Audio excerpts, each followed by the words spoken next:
Okay, let's try again. It will be done. We will not be defeated by technology. No, yeah, it says starting, so I think it's working now. Woo! Yeah, I just got a notification to say that you're live. Hey! Good. Is anyone hearing us? Hello? Still no. There's still nothing on YouTube about it. Yeah, oh wait, there is. Oh, There's a streaming icon, but there's no video. Yeah, it has such a delay. It says live though, so we have to be live. We're live. And you guys disabled the chat for it? Is that how it works? Yeah. Or am I on the wrong page? They hear us. We're live. They hear us. Okay, awesome. Let's wait for a little bit until everyone's back in, because I saw we had over 300 people in. Thanks to Tosh. Thank you, Tosh. Thank you, Tosh. Very cool. Thank you. No, you guys had that already. You had a lot of people coming in steadily. Just thank you for being here with us. It is definitely quite to have you. No, I don't even know what's going on. I just saw the notification and area, so I joined and then kind of started reading comments on the chat and didn't know what was going on. Well, it's cool that you joined. Thank you. We're at 100 now. I want what he's eating. Let me share it too. Hold on. Get me some cake or something. You're making me hungry. I was about to see now, Taj, look what you've done. Yeah, I already get lifted over.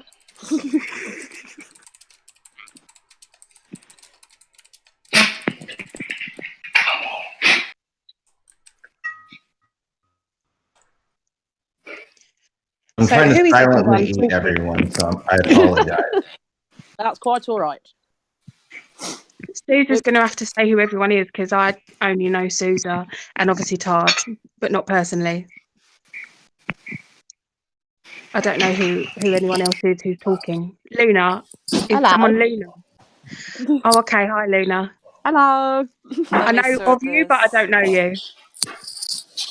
Consider yourself very lucky. Everyone listening at the moment, I am only going to look at the chat on YouTube because it's impossible to see both. Please, the comments, not all the hearts and the I love yous, and I know you mean well, but I won't be able to read your questions then. So please, just some questions in the chat so I can be able to read them. We have Tosh in the chat today, which is awesome. Thank you, Tosh, for being here. No, not really something, having me. not really something planned, but I'm pretty certain that there will be enough questions for you. Yeah, not planned at all, but yeah. And we have Nina. Nina is the one that you hear in the video. She's the one that does the voiceover. Hi. Hi. Hello. Hi.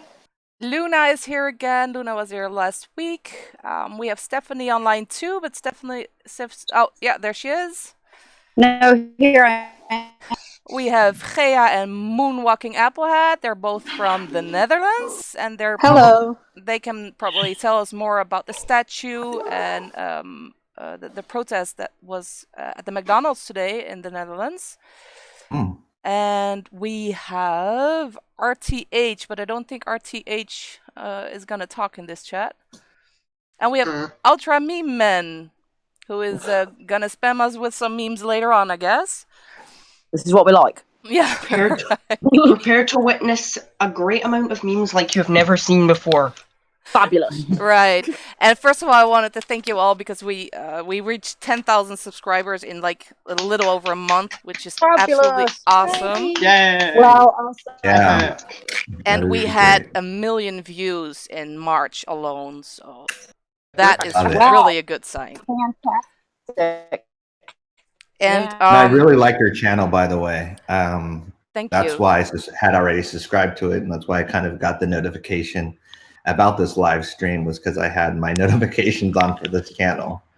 So thank you guys for doing this great work. Well, we do it with love. Always. And this was actually Tosh for you because I think you haven't heard the one from last week. Then that was more like something of a test to see if people would like to do something like this every week, because there are so many people that have questions, and I mean, not everyone has the chance or the time to investigate as much as we do. So we just wanted to answer some questions and see if we can help them with some stuff. And well, they liked it last week, mostly the remix. Yeah. And so we're doing it on a weekly base now. At least we're gonna try. But I bet we have topics enough to talk about. Oh, we do. Wow. That's the thing, because it's, you know, it's not just this Leaving Neverland farce. It's everything together is why it's so clear that it's nonsense. And it's a lot to go through. If you haven't been looking at it for 26 years, if you haven't followed it from the start, it'll make your head spin. Yeah. No, exactly. Especially, you know, for me, that's kind of lived it. You know, I've been there. Yeah. Oh, yeah, of course. On this side with my brothers, you know, when things have happened in terms of allegations have happened, and to see how much it kind of not only bothered him, but real, you know, I'm using this word, but just, you know, Uncle was such an incredible person, but he also was a sensitive person. And that's the thing that people don't understand, is that skin, but at the end of the day, you know, but the thing is, it always starts to hurt when the armor comes. Yeah, the name calling, the allegations, all that stuff gets to you, and all that stuff starts slowly eating at you. And we say we, I'm usually talking about my brothers, because, you know, we were always together. It would just, we were going to be his soldiers. We, you know, because we saw the injustice, we saw how much it hurt him, and you know, he turned the other cheek a lot, and we were all, you know, I'm normally a quiet, but I like fighting for justice, and that's the thing for me, and that's what a lot of people are. The thing I just ate, the bar. Okay, sorry, I had to eat really quickly because I didn't want to eat on air.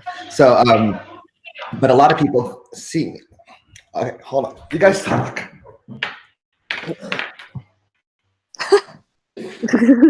Okay. The joy of having families in the same house, you see. Yeah.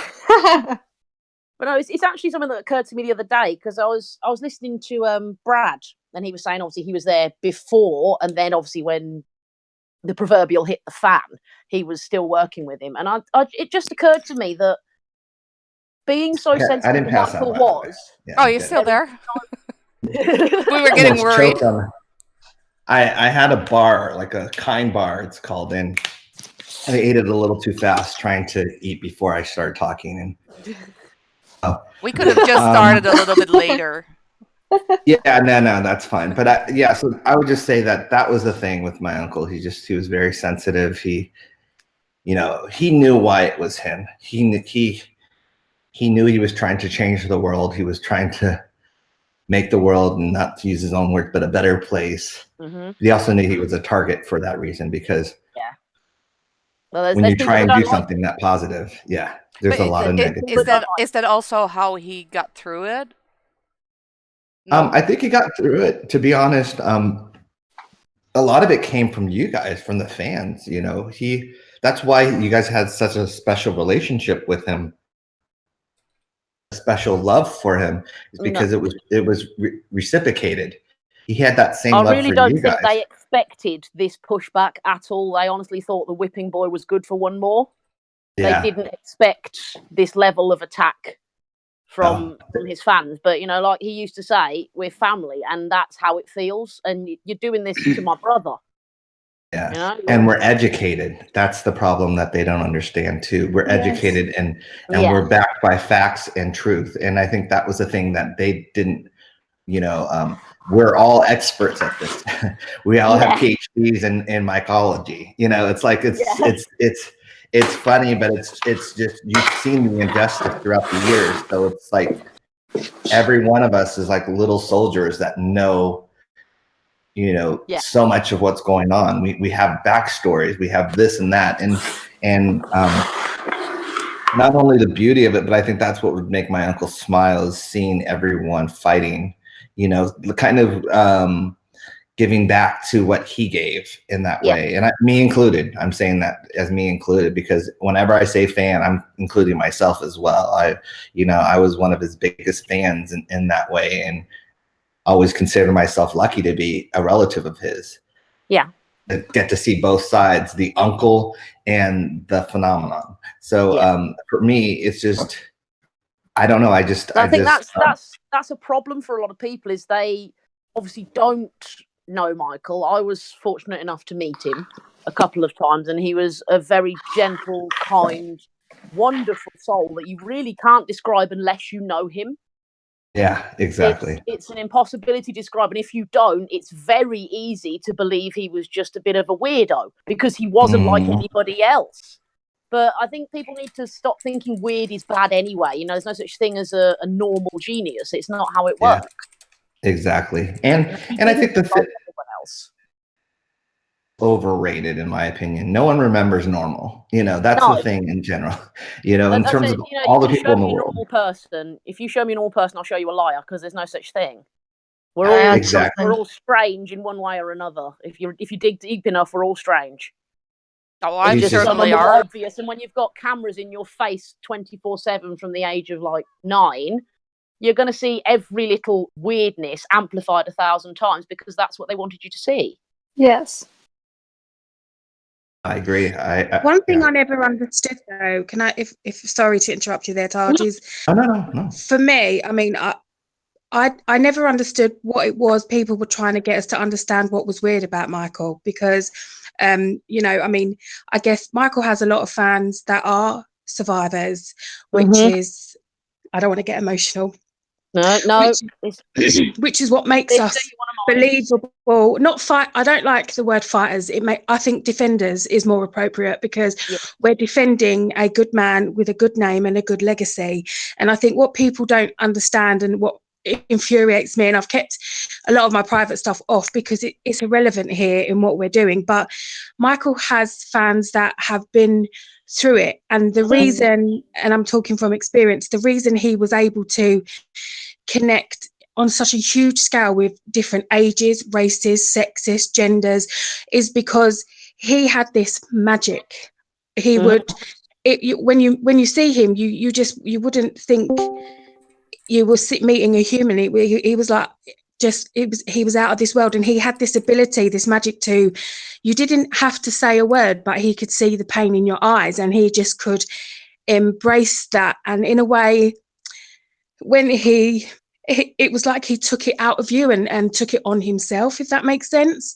And I think that's why so many fans fight so hard against the people that make the comment of saying that they're survivors, and that he is this and he is that. And I'm like, no, it's not a reason to say you're a survivor, because me too, and me too, that's why I can see that he is innocent.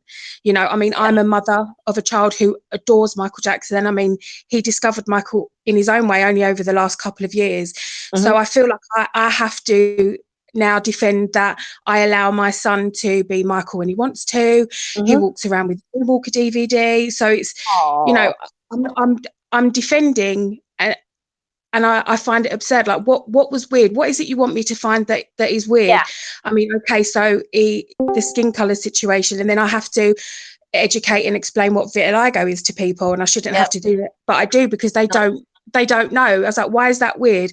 And they talk about his plastic surgery, and then I explain, well, when he was younger, if you want to go research, he had insecurities just like any other person. The only difference is he had the money to change what he broke his nose dancing. He did. He had a bad back as well, so he was going through a lot and suffering as a human. And I personally, not just because I love him and I grew up with him and I'm a fan, but I never see what people are expecting me to find weird about him ever. No, I was looking at those supposed love faxes, and I was like, I've literally got a letter downstairs where with all my love, Michael. It's like, what am I trying to see here? That the most simplistic innocent things are being turned in. I mean, they're going to need a chiropractor. They're going to put their shoulders out if they keep reaching so. It's ridiculous. But I think the thing is they didn't, as you guys had said, they didn't expect us to come the way we came in terms of with the facts, with this and that, and with evidence. And yeah, I think they honestly thought, oh yeah, there's a load of people around that like his music, and there's lots and lots of people, but there's also lots and lots of fans who are a fan of the man, not just his art, and have taken the time to get to know the man as far as we can. So some of us have been fortunate enough to meet him, obviously with yourself being a relative, some of us are fortunate to have a closer connection, but we've all got that connection to him. And I don't think they just thought, well, yeah, he's a singer, he's a dancer, and there's people that like his music. They didn't realize there's so many people love the man.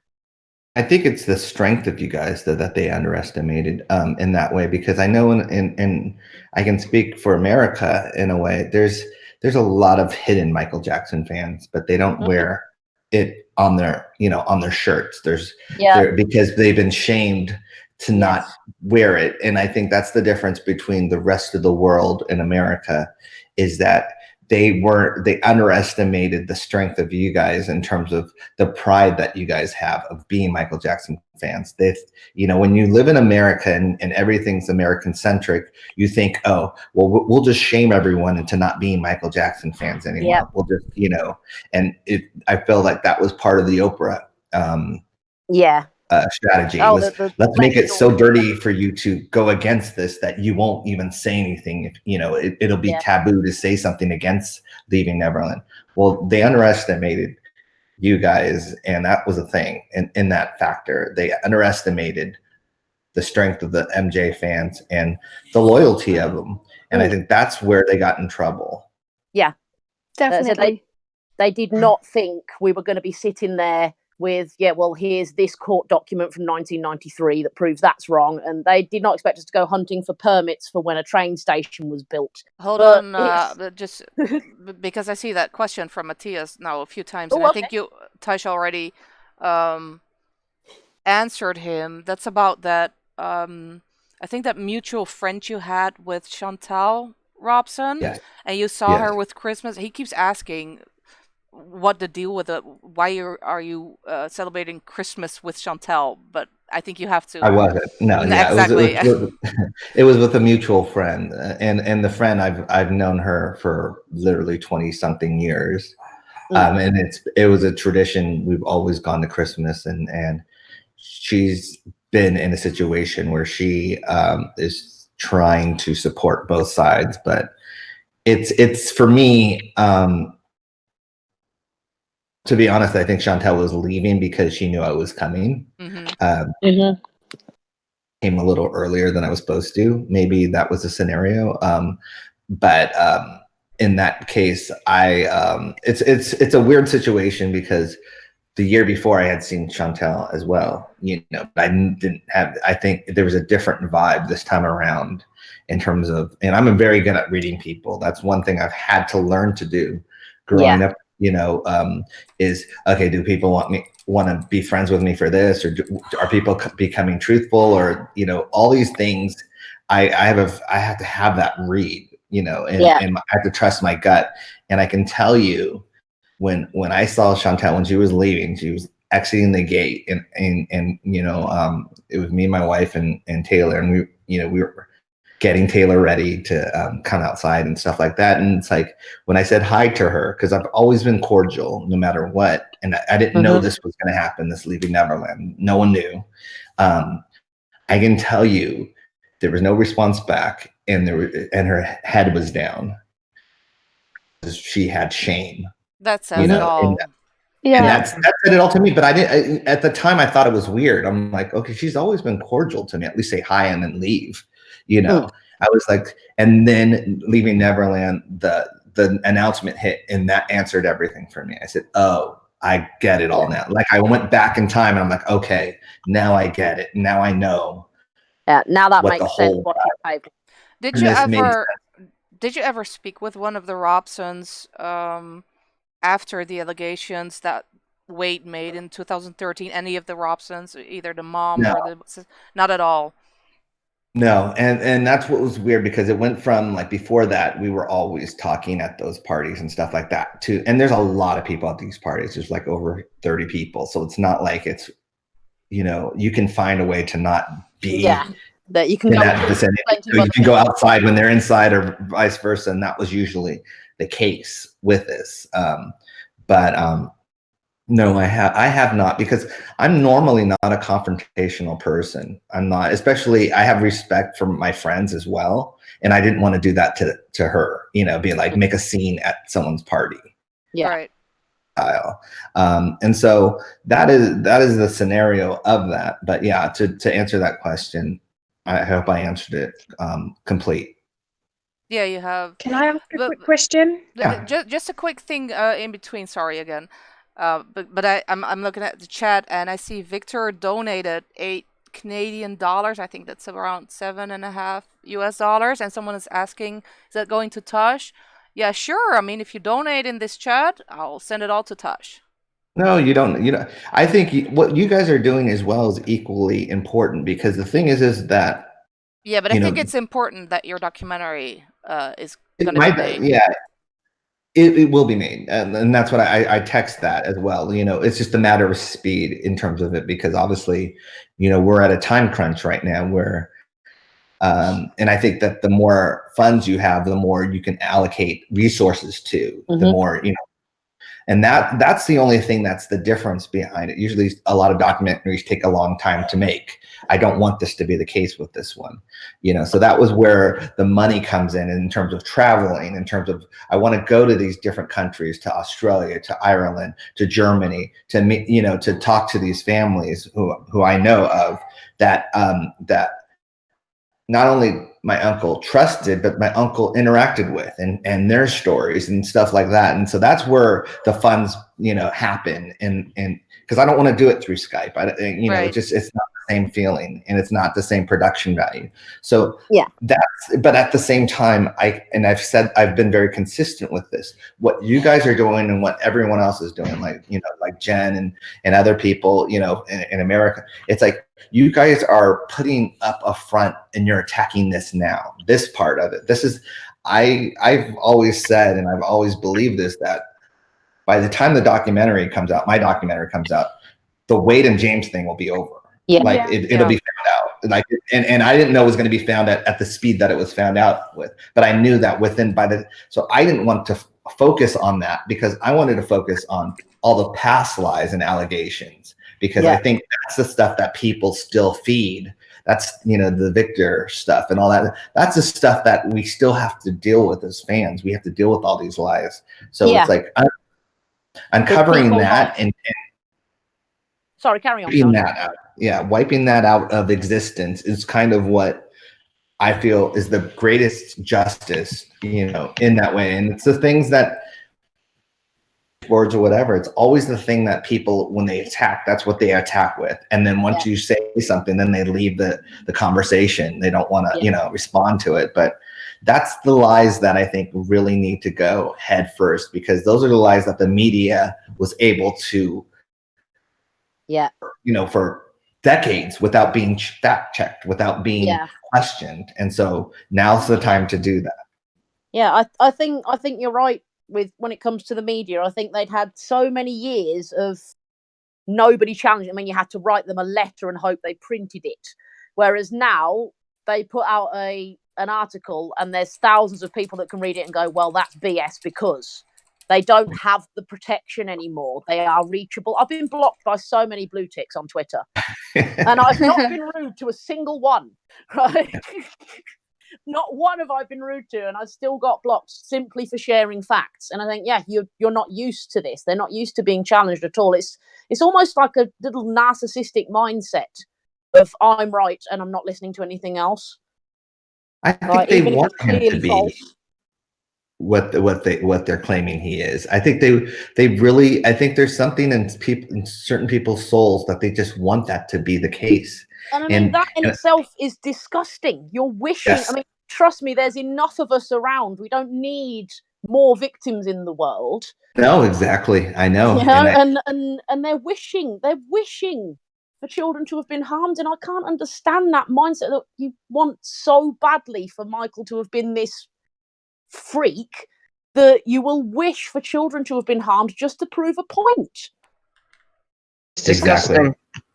It is very disgusting. It's disgusting, and it tells a lot about their character as well. Yeah.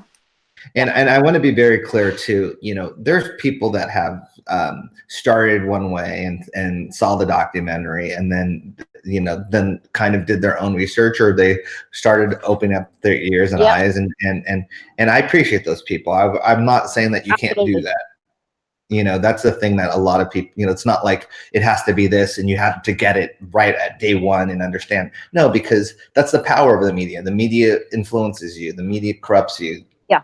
In certain ways. I shouldn't say, they tell their own narrative. They can be very insightful, but they also can be very dangerous at times. And I think in this case, it was an agenda, and it started, with the American press wanting it to be one way. And I can tell you, it was all the trades that I normally, on Twitter, follow. It's like, it was everywhere. And I know you guys know it was everywhere too, but it was like, it was even in the ones that normally wouldn't report about this kind of scenario. It was almost like, oh, we get a free pass of printing this.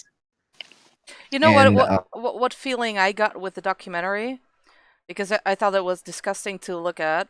I had the feeling that they were using your uncle, or are using your uncle, to have pedophilia accepted and normalized. Normalized pedophilia, because it's Michael Jackson and everyone loves Michael Jackson, and these kids, like Barbara Streisand said, unbelievable. It didn't kill them, and they liked it, and whatever. It's like they're trying to normalize pedophilia, abusing your uncle's name in the process. He's a poster boy for pedophilia now. That's what I get from this. Can I say something on that subject? Mm-hmm. Yeah, sure. It's what amazes me is how they talk about being abused, going into detail. Yep. When you have been abused, it's impossible to talk about that in that way, that detailed. So graphically, without emotion. Yes. Yeah. Even with a therapist or something, it's impossible to talk in detail. And I've never met an abuse. As I'm a survivor myself. I have a few friends that are, and I've never ever heard any of us refer to anything as sex. It's not. It wasn't. No. It's a very clear distinction. And I felt when I was watching it that they aimed for us. They aimed for survivors. Look at Oprah with her 100-strong audience of survivors. They wanted to trigger us so badly with these graphic descriptions that we wouldn't look any further. It honestly feels like an attack. Yeah. But a person who has been sexually abused is not able to talk that detailed. Yeah. And that's kind of what rang true to me in terms of that. And I have to be careful of myself, because there's always exceptions to the rule. So I would never say that in terms of like in an interview, because there could be that one person that does remember everything. But I can tell you that my experience in itself, it's the memories that you have are, because you want to block them out. They're not that detailed. They're not at 8 o'clock I was doing this, at 9 o'clock I was doing this. It's like, this is a script. Day this happened. Yeah, it's you can remember on the day and where perhaps, but you're not going to say it was 3 o'clock in the afternoon. Exactly. And also James's stuff, in terms of just letting you guys know, as someone that lived at Neverland, a lot of James's stuff, besides the train stuff, is so impossibly impossible to fathom. Talking about the train, sorry to interrupt you, but there was a question in the chat before we went live, I asked them to put in some questions. And I heard this all throughout the week, that there was supposed to be another train before the one built.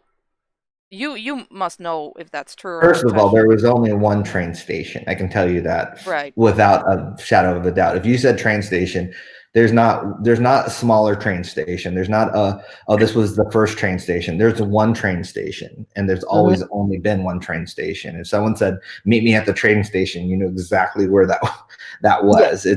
It's almost as someone said, "Meet me at the pool." You know exactly where the pool is. It's not there's. You know, this narrative that, oh, there was this, or this could have been mistaken as a train. No, that is beyond ridiculous. And, you know, just like the pool, you know, James saying in his story, quote unquote, that, you know, it happened at the pool, and the pool is wide open. It literally, anyone can see the pool from, you know, walking around, guards, security. It's the most absurd, you know, thing that I've heard besides the train station thing. His stories, and I've watched the second half in segments because it makes me angry. Yep. I've seen more clips than anything from the second half because I see from day one they're acting. Like, I don't, it's not even a question for me. It's not even like everything like that looks to me like I don't know what it is about it, from James to Wade. It's like I want to throw something at the TV screen. Yeah, I had the same feeling. And that for me is the reason, like, I can't watch the whole thing, because it's like I don't want to subscribe to that, because it's like it's propaganda, and it's like, but then at the same time I know I need to know what's going on. And that's why the transcripts I had read previously, you know, and from the Sundance, and that was, you know, generously provided for me. I had the transcripts of what fans and some other people had written, you know, and so I knew what was happening. But then I've seen clips here and there, you know, like the train station one, but obviously the pull in this, you know, and it's like every time I see another clip, it makes me even want to vomit more. It makes me want to be upset even more that this was. But he said this in his complaint, the same thing, that he was molested at the train station. Can he be in any way be sued for perjury now? I think it depends on who does the suing. I know with the court case in 2005, they won't be sued for perjury, probably because that would have to be on the side of the prosecution, and they are not going to do. You know, yeah. Plus, I think he was just after the statute of limitations expired. Yeah, perjury. That's what I heard. I didn't confirm that. That was Scott Ross. Yeah, it was just a few days or a few weeks, I think he said. Yeah. 7-year statute of limitations, and it was just after that all of a sudden he remembered. Yeah, I mean, here's the thing for me. A lot of people know this already about me. I am not a legal person, but I look for opportunities to shut people down in terms of I've done that, you know, when they've gone after my grandma or my cousins and stuff like that. If there's any kind of loophole or whatever in terms of me being able to fight in a certain way, I'll do it. But I don't know. Well, unfortunately, when it comes to, obviously, with Michael sadly no longer being with us, it is almost open season with what you can say and do. There's no protection for the deceased as it stands. So, and I think that's what they expect as well. I thought, oh, there you go, he's going to be a nice, easy target. And that's why they think they can get away with it. Yeah, which is one of the reasons. Yeah. I think that's one of the reasons why that law does have to be put in place. You know, that's the second part of all this is the anti-defamation law. You know, I think. I mean, it's sad that you need to even think about it. You'd think you'd be safe. I mean, I know the old thing of don't speak ill of the dead, but that doesn't count when you're a celebrity. You will get sued until they think all your money's gone. So it's kind of, you know, it should be extended into death. You should have dignity in death. If you aren't allowed it in life, and freedom of press pretty much says you don't get dignity in life, you should at least be able to have it in death. Well, I think there's also something with my family that just, I don't know what it is in terms of we're a success story. And I think that bothers a lot of people. Black people in America, they can't have. Yeah, I mean, because you think of the Jackson Super Bowl, what that entailed, and then what the repercussions for her were. That was ridiculous. And then you think of, my dad and my uncles, performing right now. It's like every other group, when a lead singer passes or whatever, they're still out on the road. Queen is right now on the road right now. Yes, yeah. Can't perform. It's the Jacksons, they're considered greedy or this or that, or you have no right to be on stage. It's like, look, there they go touring again. Well, maybe it's how they remember their brother. There's something that they and the thing is that they were 1/5 of a group. It's like it's almost like that's the thing. It's like they were equal members of a group. Yes, my uncle was the lead singer. My uncle was the the shining star of it. But I can tell you right now, my uncle would want them out there doing this. Yeah, he loved music. And he would never want somebody to stop doing something they love. He was always proud of them going out and doing stuff, and it so he was just as equally proud of the name. So I think what people don't understand is he definitely would not want them out there not doing this. No, he's probably there with them at every show, smiling, going, wanting to be there with them right now. And so that's the thing that, but I think that's the difference between, why the GoFundMe for me has been such a challenge, because I'm out there, doing interviews, and I don't want to seem like I'm doing the interviews to make money for the GoFundMe.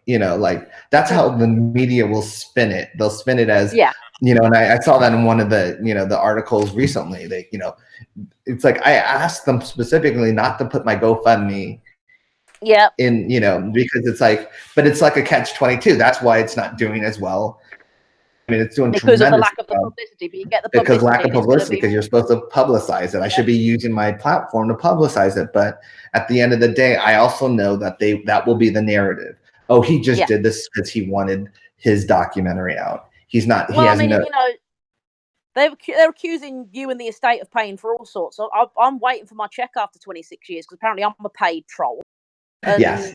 And they call me a paid troll too. Bus adverts as well, Taj. Apparently. Yeah. No, I know. It is, but there's always been different rules when it comes to Michael Jackson. I think that's the scenario. Yeah, I mean, they will suspend all disbelief. You can say absolutely anything about Michael, and people go, "Yeah, he was a bit weird. He'd do that," and don't look any further. You can say absolutely anything about him, and it's always been the way. And then this happened, and the pushback was so strong. I thought, we've never seen this before. There is some censoring going on too. With this whole thing, because I noticed on my YouTube, I have it monetized, but as soon as I put Michael Jackson in the title, they cut it off. Yeah, wow. It doesn't matter. I mean, the last video was about his genitals. I can see that, but the other ones, there's nothing wrong in there, and they still block it. So there is something. I think Dan Reed just reports them all. Because I remember they took down last week's, didn't they, initially? Yeah. And there's zero copyright issue. There was no music played. Nope. No reason to be pulled at all. No swearing. Nothing. And it was pulled last week, because I went to share the link and it said this is not available, whatever reason. And I thought, really? Right. It's back up now. It works now. Yeah, so there's something fishy going on with that. I can see my views go up. I tweeted it a few days ago, where I woke up and I usually check the views to see if it, because I'm suspicious of it, and it was over 1,100 views on some video, and I checked hours later and it was under 1,100 views. So there is some censoring going on too, I noticed. Yeah, there is definitely, and I'm not sure whether, because obviously I'm sure you get a lot of tags and things on Twitter, Taj, so I'm not sure whether you would have seen that a few days ago Dan changed his profile picture. Yes, I did see that. Yes, yeah, and very swiftly changed it back. Now, I saw that. I've been on a thread for the last 4 days with basically morons jumping into the boat expecting to be clubbed, and they've all, a few of them have dropped in and out, but the constant 4 people have all changed their name to something involving Dan. And it's like, okay, what's going on now? Are you messing with my head, or is there something happening here? I saw that, yeah. Tosh, what do you think because you have Wade and James and Dan Reed. I mean, Dan Reed, if you look at his old work, I mean, nothing that strange, nothing that ridiculous as this, because this can be shredded to pieces in about an hour if you pay attention. What do you think their motivation is? Is it money? Is it fame? Or do you think it's something more? You're saying with Wade and James? And Dan? Oh, and Dan. Well, Dan, I think honestly, for Dan, and I don't know him at all. I think that there's been a lot of journalists and a lot of directors that have made a name off of Michael Jackson, basically, and they know that negativity sells. And he wouldn't be the first that has literally done that. And so I think that's it's almost like the I always say the shiny, red apple. It's like it's the forbidden fruit. It's so tempting. And I think that I don't know the extent of Dan. I don't know. But it's so risky too. Look at, I mean, this is really shredded to pieces, even in the media now, piece by piece. Yes, but I don't think and I've said this before, I think they underestimated. Once Oprah gave it the seal of approval, everyone would be in line, and and the media would not question it. And they forgot that Oprah's really not that. She's not a thing over here. She's not a thing. No, she's not. No. I think they forgot that Michael Jackson's bigger than Oprah Winfrey. Is what they really forgot. Way bigger. And I think that's about Michael. So that's the problem. I think, in America, we live in our own bubble, and we think, in terms of, this album sold this much, so it's the biggest album of all time. Oh, maybe the biggest album in America, which I disagree anyway that the Eagles album is. But they always think that it's like, it's about us, and America is the world. Yeah. The world, and they forgot that America is not the world, and Oprah's reach is, and influence is not the world. And I think that was the thing that really was. And I also think they didn't think that me and Brandy and other family members, Autumn and all and Siggy, we would be out there, and my brothers and out there fighting this. I think that was the thing too, that because we're not like that normally. We aren't. Last time around when Wade stuck his neck out there, and when I say stuck his neck out there, I'm not saying it in a courageous way. I'm saying it in a devious way, and we did let it go in that way. I was out there attacking, but a lot of us wasn't, and I think that was the thing. And I say I'm not talking about the fans. I'm talking about the family, because that's not our nature. Our nature is to don't give it light. Don't shine. Don't give it more attention than it needs. And they'll go away.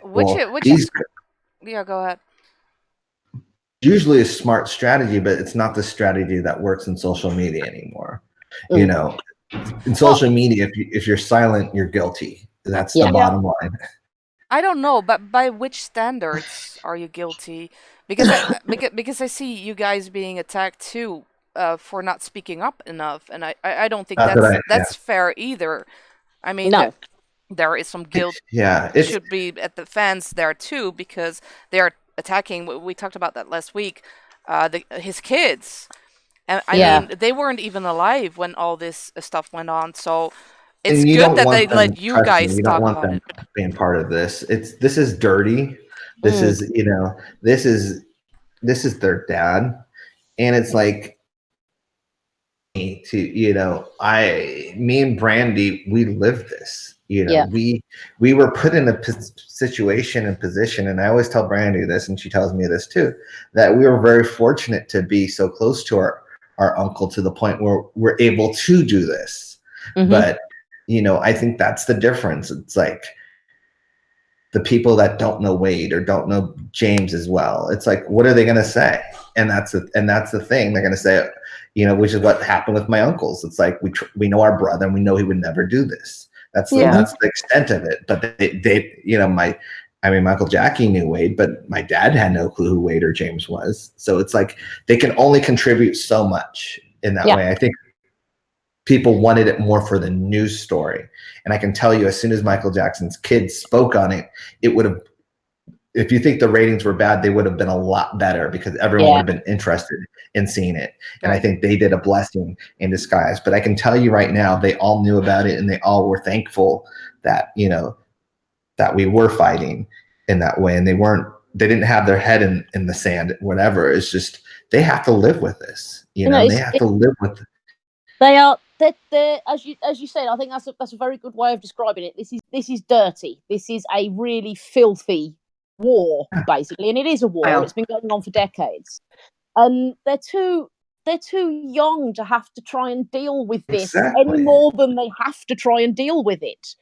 You know, I remember how I was 21 when the first, I think I was 21 when the first allegation hit 93, and it's like my brain wasn't even ready to deal with what was going, because I didn't think the world was like that. You know, I was like, why would they do that?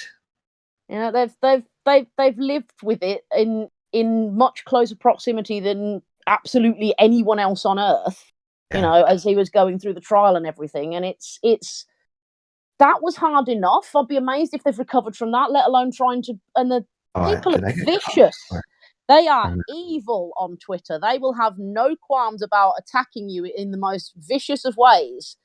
And I don't want them having to deal with that, because those people aren't important. What's important is the facts. And they're not going to be able to get the facts out there because everyone's going to be jumping down their throats. I'd rather they just tried to live. I want them to enjoy their life. I don't want them fighting this.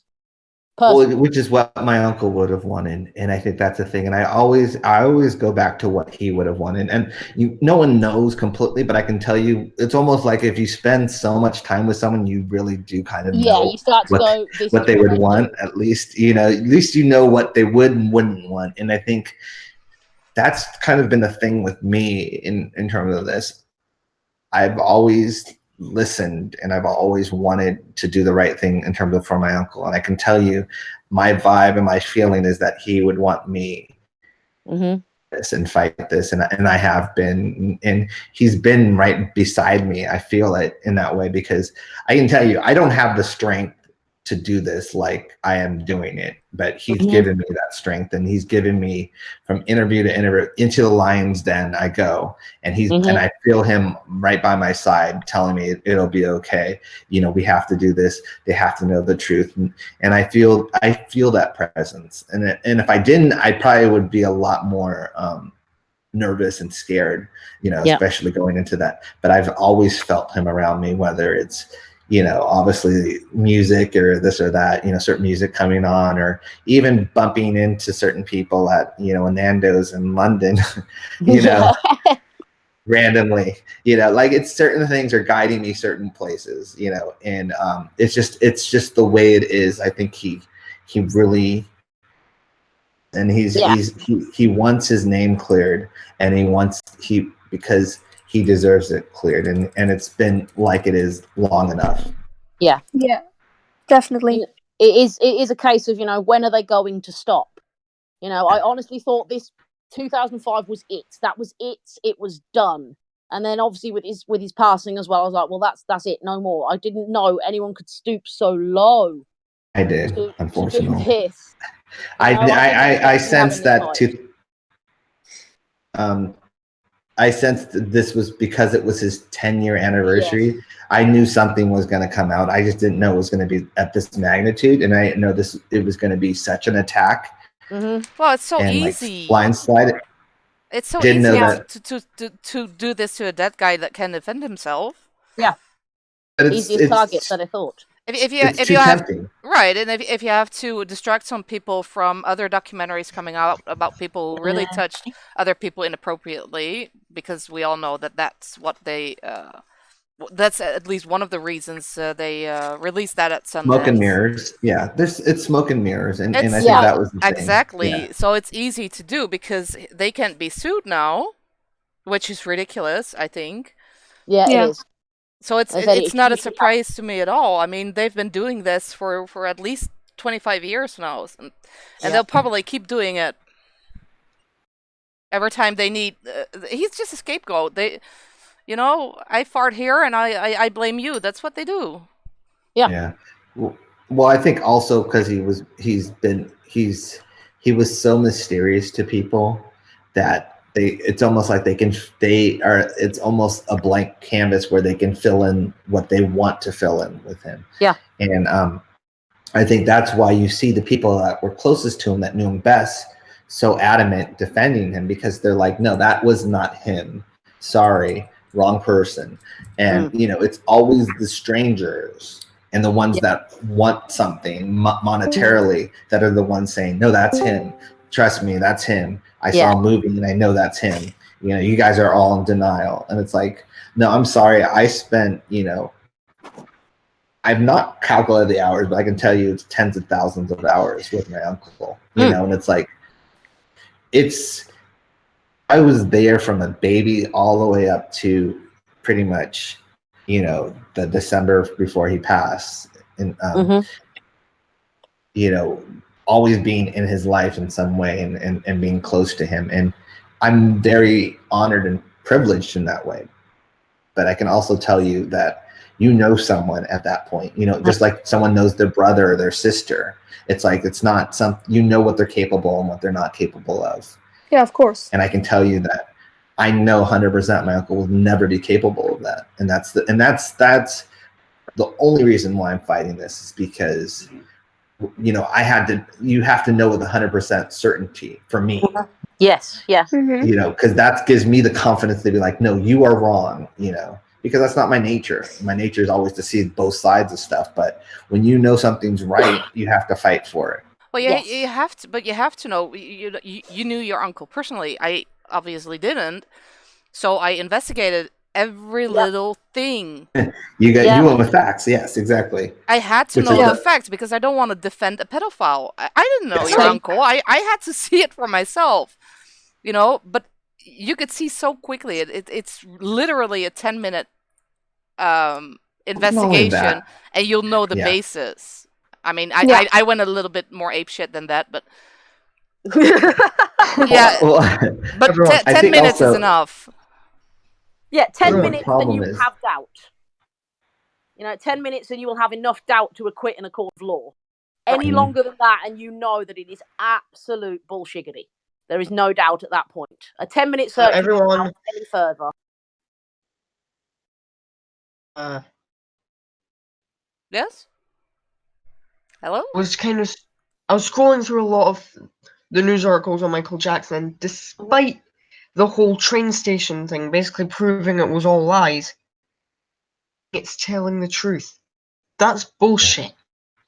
Well, the thing is that pisses me off, to be honest. What they're trying to do is they're trying to hedge their bets. This is what media basically used to do.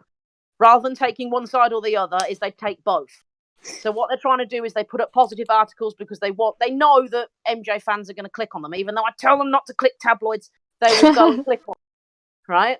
So people will click, and others will click just because of his name, and others will only click the negative articles. So they will put a little bit of negativity in a positive article and a little bit of positivity in a negative article. It's not even just the media anymore, because that was 10 years ago, just the media. Yeah. It's everything now. It's whole society.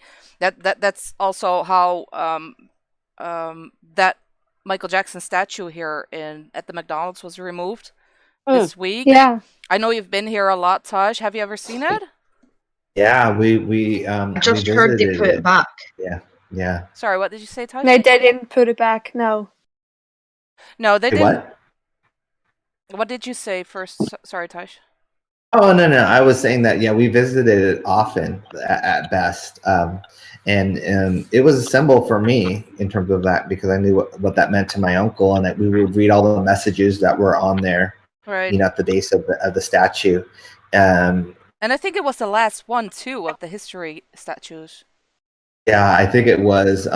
It's hard for me because I know it's almost like a knee-jerk reaction. It's just like the Simpsons episode. Oh, wow. Exactly. That's my point. It's not just the media anymore. You have these companies now, Starbucks, McDonald's, who probably made a lot of money on your uncle, to be honest.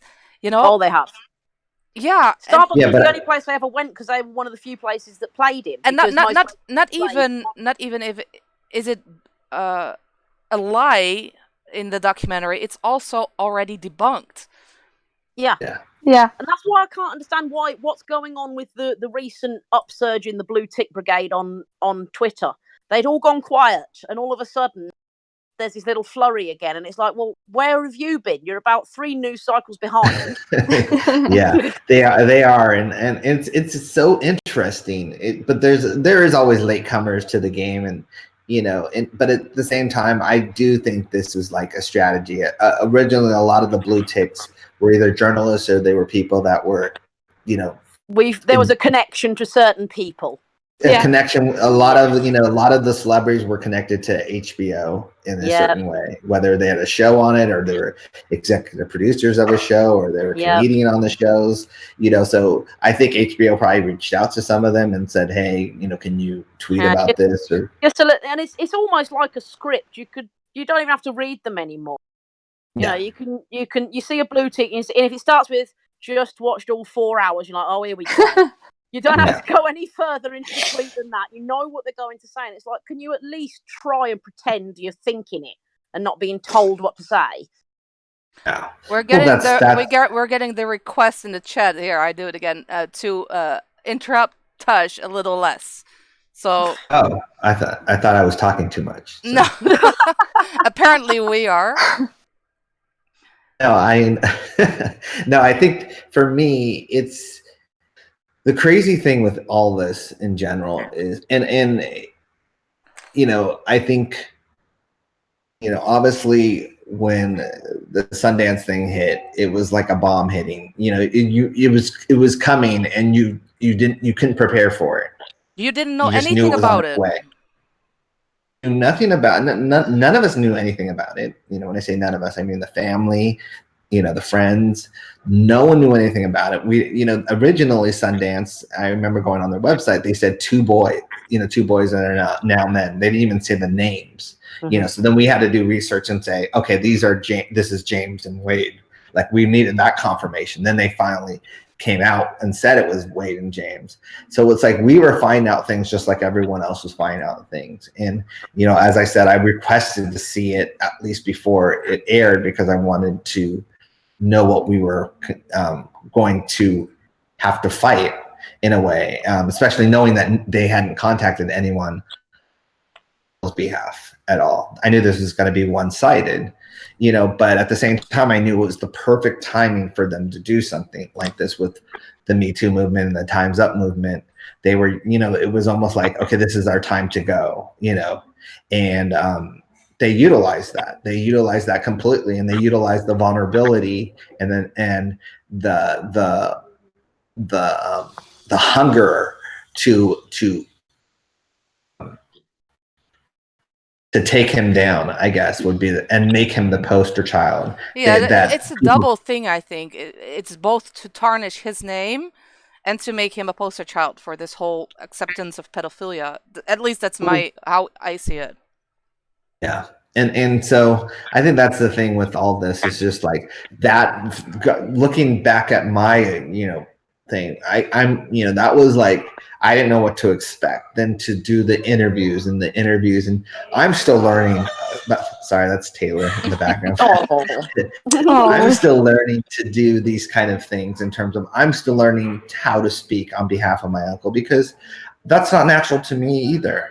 I was always someone that my uncle confided in, but and with my brothers and stuff like that. But now I feel that there's certain things that need to be said because he's telling me to say them now, in terms of that, like they need to know this or they need to know that. And so I feel like that's the thing that I'm just really happy about, in a way, if I can use the word happy, is that the tide is turning, and it's turning faster than I thought it would, but in some ways slower. Like in America, it's a lot slower. They're really not wanting to go back on the whole narrative that they created, but the rest of the world is already on that page. You know what I was surprised about, and maybe the other Dutch ones in the chat can confirm that, is that usually the Dutch media is pretty pro Michael. And yeah, they are. Yeah, and they're pretty how do you say that? They don't jump to conclusions that quick, and I think with this case, with this documentary, I was surprised to see how biased our media has become in the last few years. Well, I think also, I hate to say it, and I'm because I don't want to give credit to American media, but a lot of people do follow American press, They in copy that way. it.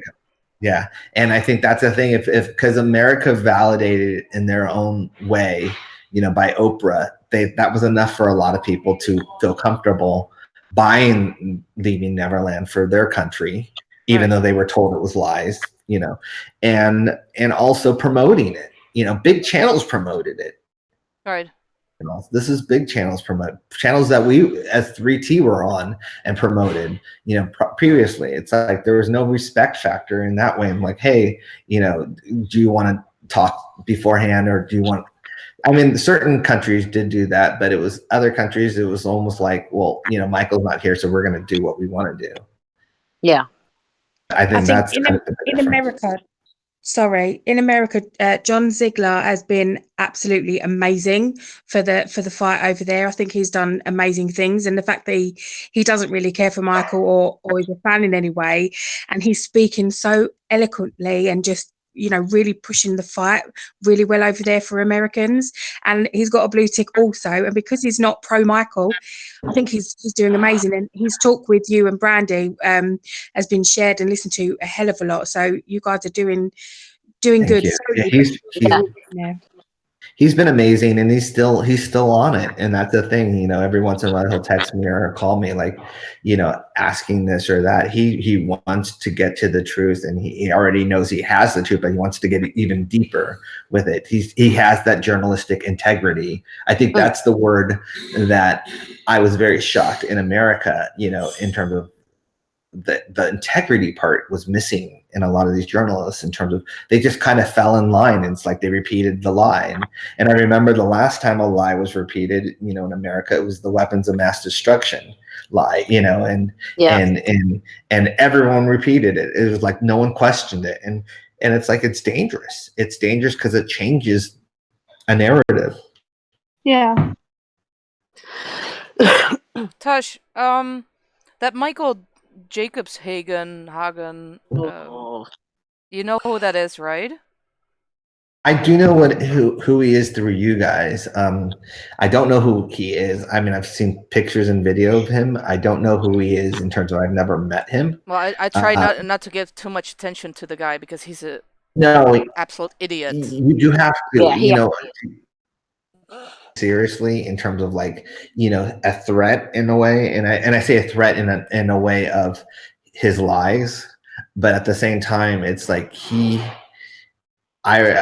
what I've been given from everyone, have passed on to certain people. It's like,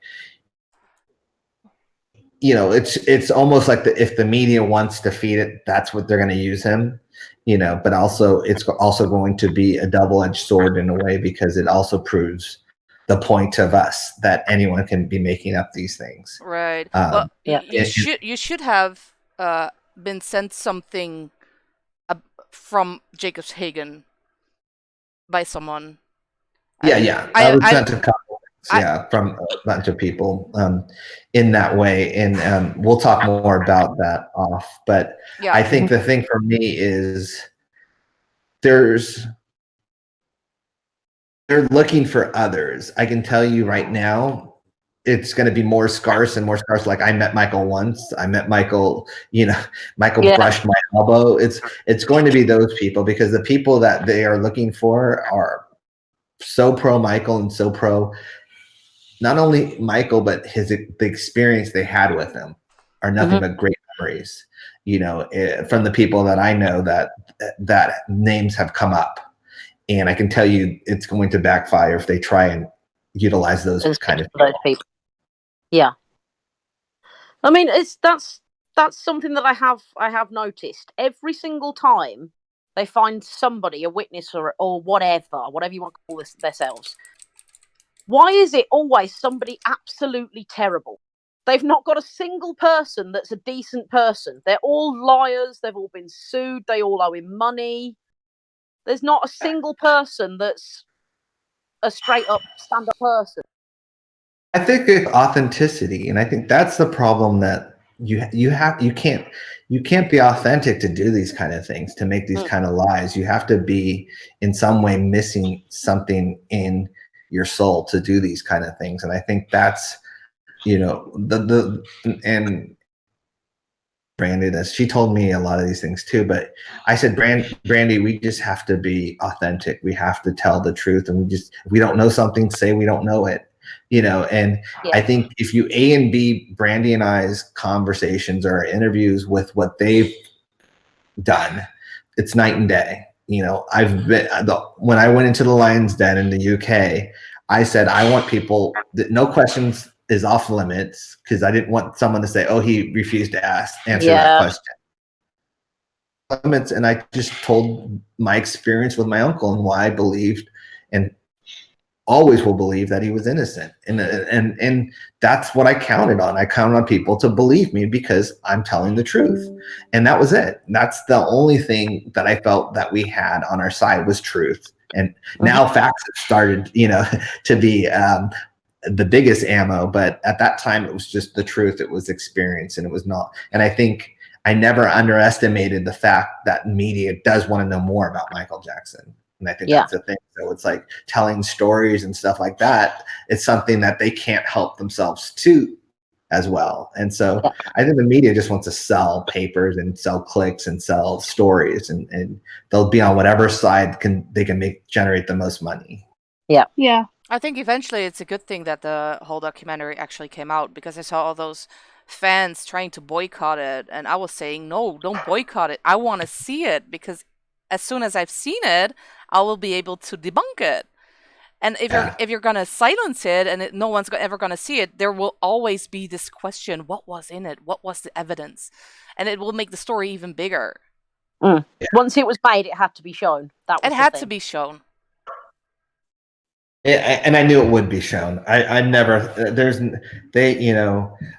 When they denied Brett Barnes from being taken out of the movie, I knew that they didn't care whatsoever. Yeah. Can he do something legally about that?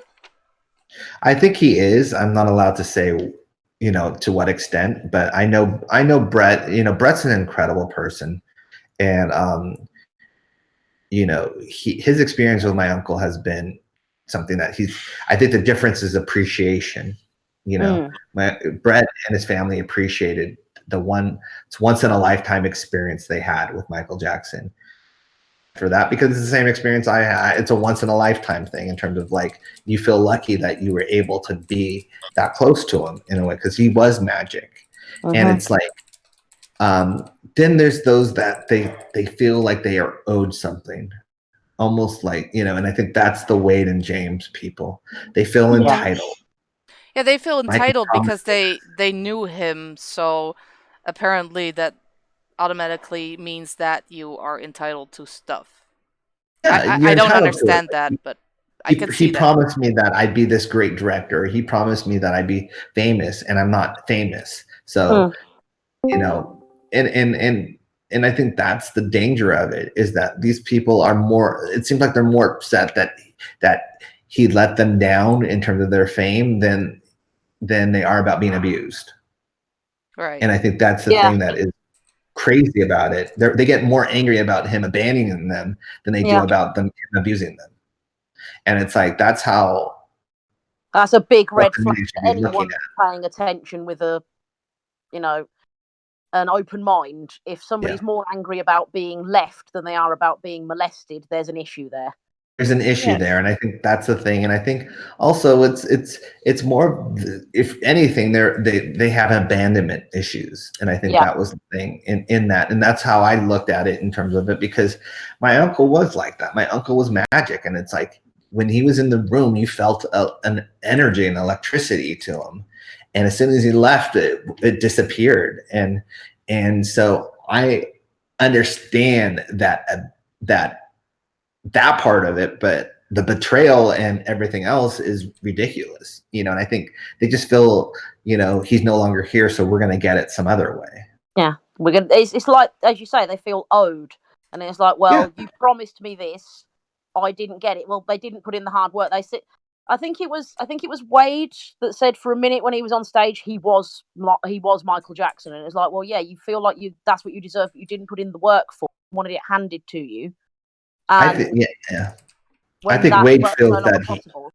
Sorry, carry on, Tosh. I'm just hypothetically saying, I think Wade feels I was his first defense witness. I helped get him off, and this is what I get in return, you know.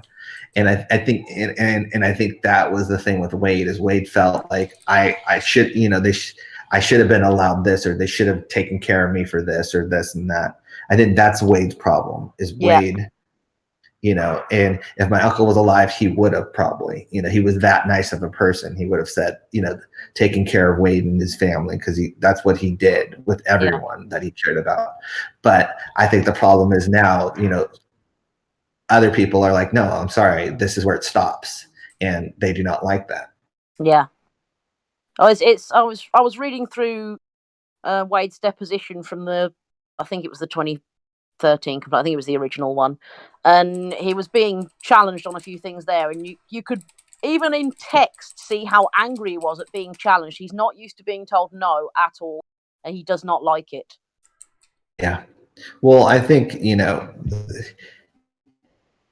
thing, and you know, fame is interesting, and you know, I guess I can talk about it because you know, I look at it from the outside and the inside. Fame is interesting because it is one of those things that when you have it, it's like a high, and you get it, you know, but at the same time, that high can destroy you. And I think that was the thing with Wade, is that Wade got that taste of fame when he was doing the NSYNC stuff and the Britney Spears stuff, and he had his own Wade, you know, the Wade Robson project or whatever it was called on MTV, or Experience or whatever it was called. He had that taste of that life, and then all of a sudden it disappeared. And I think that was the thing that we saw when we saw in his deposition, you know, the uncovered things of, you know, it's time for me to get mine, you know, or the, you know, and it's effects will make relevant, relatable / relevant. I think those are the things he cares about, being relevant. He cares about being important, and that's the thing. That's called the fame drug. You know, it's like, for me, it does not matter. The truth matters to me. You know, in terms of it, I don't even care if you know, if they mistake me for TJ or Tara or whatever like that. It's as long as the truth gets out there, that's what I care about in that way. And that's the difference in it. It's like there's a truth to it, and there's a truth of, I just want it out there. I want the truth to be known, but that's not what their agendas are. Yeah. Tosh, what is your idea for the documentary? Because I saw you wanted to make it a series. So how many episodes? What do you want to tackle? What are you going to show? I mean, most people know everything about your uncle, I think. Yeah, it's the hardest thing for me is still whether it's going to be a 2-part series or just a movie, a 2-hour movie. I still haven't decided which way to go in that, because the word documentary doesn't sit right with me in a certain way too, just because, oh wow. Sorry, I had my phone. Totally no problem. Oh, I gotta go. That's a weird that. Bye. Bye. It's a 2-part, you know, because when I say 2-part, I really want to tackle the 93/94 scenario, and I want to tackle the 2005, because those are things that the media has rewritten through time. Yep, absolutely. You know, there's been a lot of lies in that, and that was a time when social media wasn't really around to combat it. That was a time when there's a lot of still haziness going on with that in that scenario, and I want it to be something definitive, where it's like almost like an encyclopedia or something that is, oh no, this is the truth. You know, I realize that this has to be 100% fact. Yeah. You know, it can't be. This is going to be dissected and you know, through a magnifying glass, from the press to you know, the other side. And so I realize what this really has to entail, but at the same time, I want this to be entertaining, and I want it to be at the end of all this, whether it's 2 hours or 3 hours or whatever it is, I want you to feel, and I say you, I know you, I want you to feel like now know Michael Jackson. Like you know what he went through, you know the lies that he was presented with, but also you knew his heart and you knew his humanitarianism, and you knew how misunderstood he was. So there's a lot to balance in that way, but I feel like knowing him, it's easier to balance because that's how he was. He balanced that in a certain way.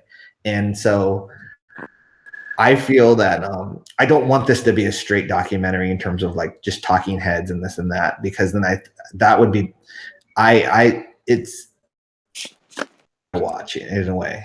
And I'm trying to make this entertaining for me too in that way. But I want people that have, that knew my Uncle best to be there. Right. About him, but talk about stories that no one's ever heard to make it entertaining for all of us, but also talk about the man and how incredible he was, but also how trusting he was, or how, those kind of stories as well, because I think that's the thing. Everyone thinks, oh, well, he was such a great business person, but they don't realize he was so taken advantage of many times. Well, backstab, this and that. I think that's very important for your documentary. At least that's how I view it. Is that a lot of people, they know the King of Pop, but they don't know your uncle as he really was, And I don't think that his public persona, I've said that a few times before, really helped him in this whole case. And I think Macaulay said it right. I don't think your uncle was very good at explaining himself either. Yeah. Because I have been face palming a few times, like, oh my God, why do you say it like that? I see what he means, but I can also see how people can take that the wrong way. Oh yeah, you see, because it's the naive. My uncle was very naive in that way, because he didn't think that way, so he didn't see how it could look the other way, and that was the thing. In terms of, I lived both out of the bubble, in the bubble, to the point where I could see certain things, how it looked to the public. Right. But then I knew my uncle's heart, and then I'm like, but that's 100% not what he wanted it to be. Or he would say something, like. Yeah, like we have interview. This Matthias is asking again in the chat, and I'm not so sure if it's a troll or not, or that he actually genuinely wants to know this, but he wants to see why Michael Jackson would sleep with children in a bed. And what I think is that is one of the things that he didn't explain very well, because I don't believe that he actually slept with the children in the bed. Because you hear James say in the documentary that he would wake up and he would be gone.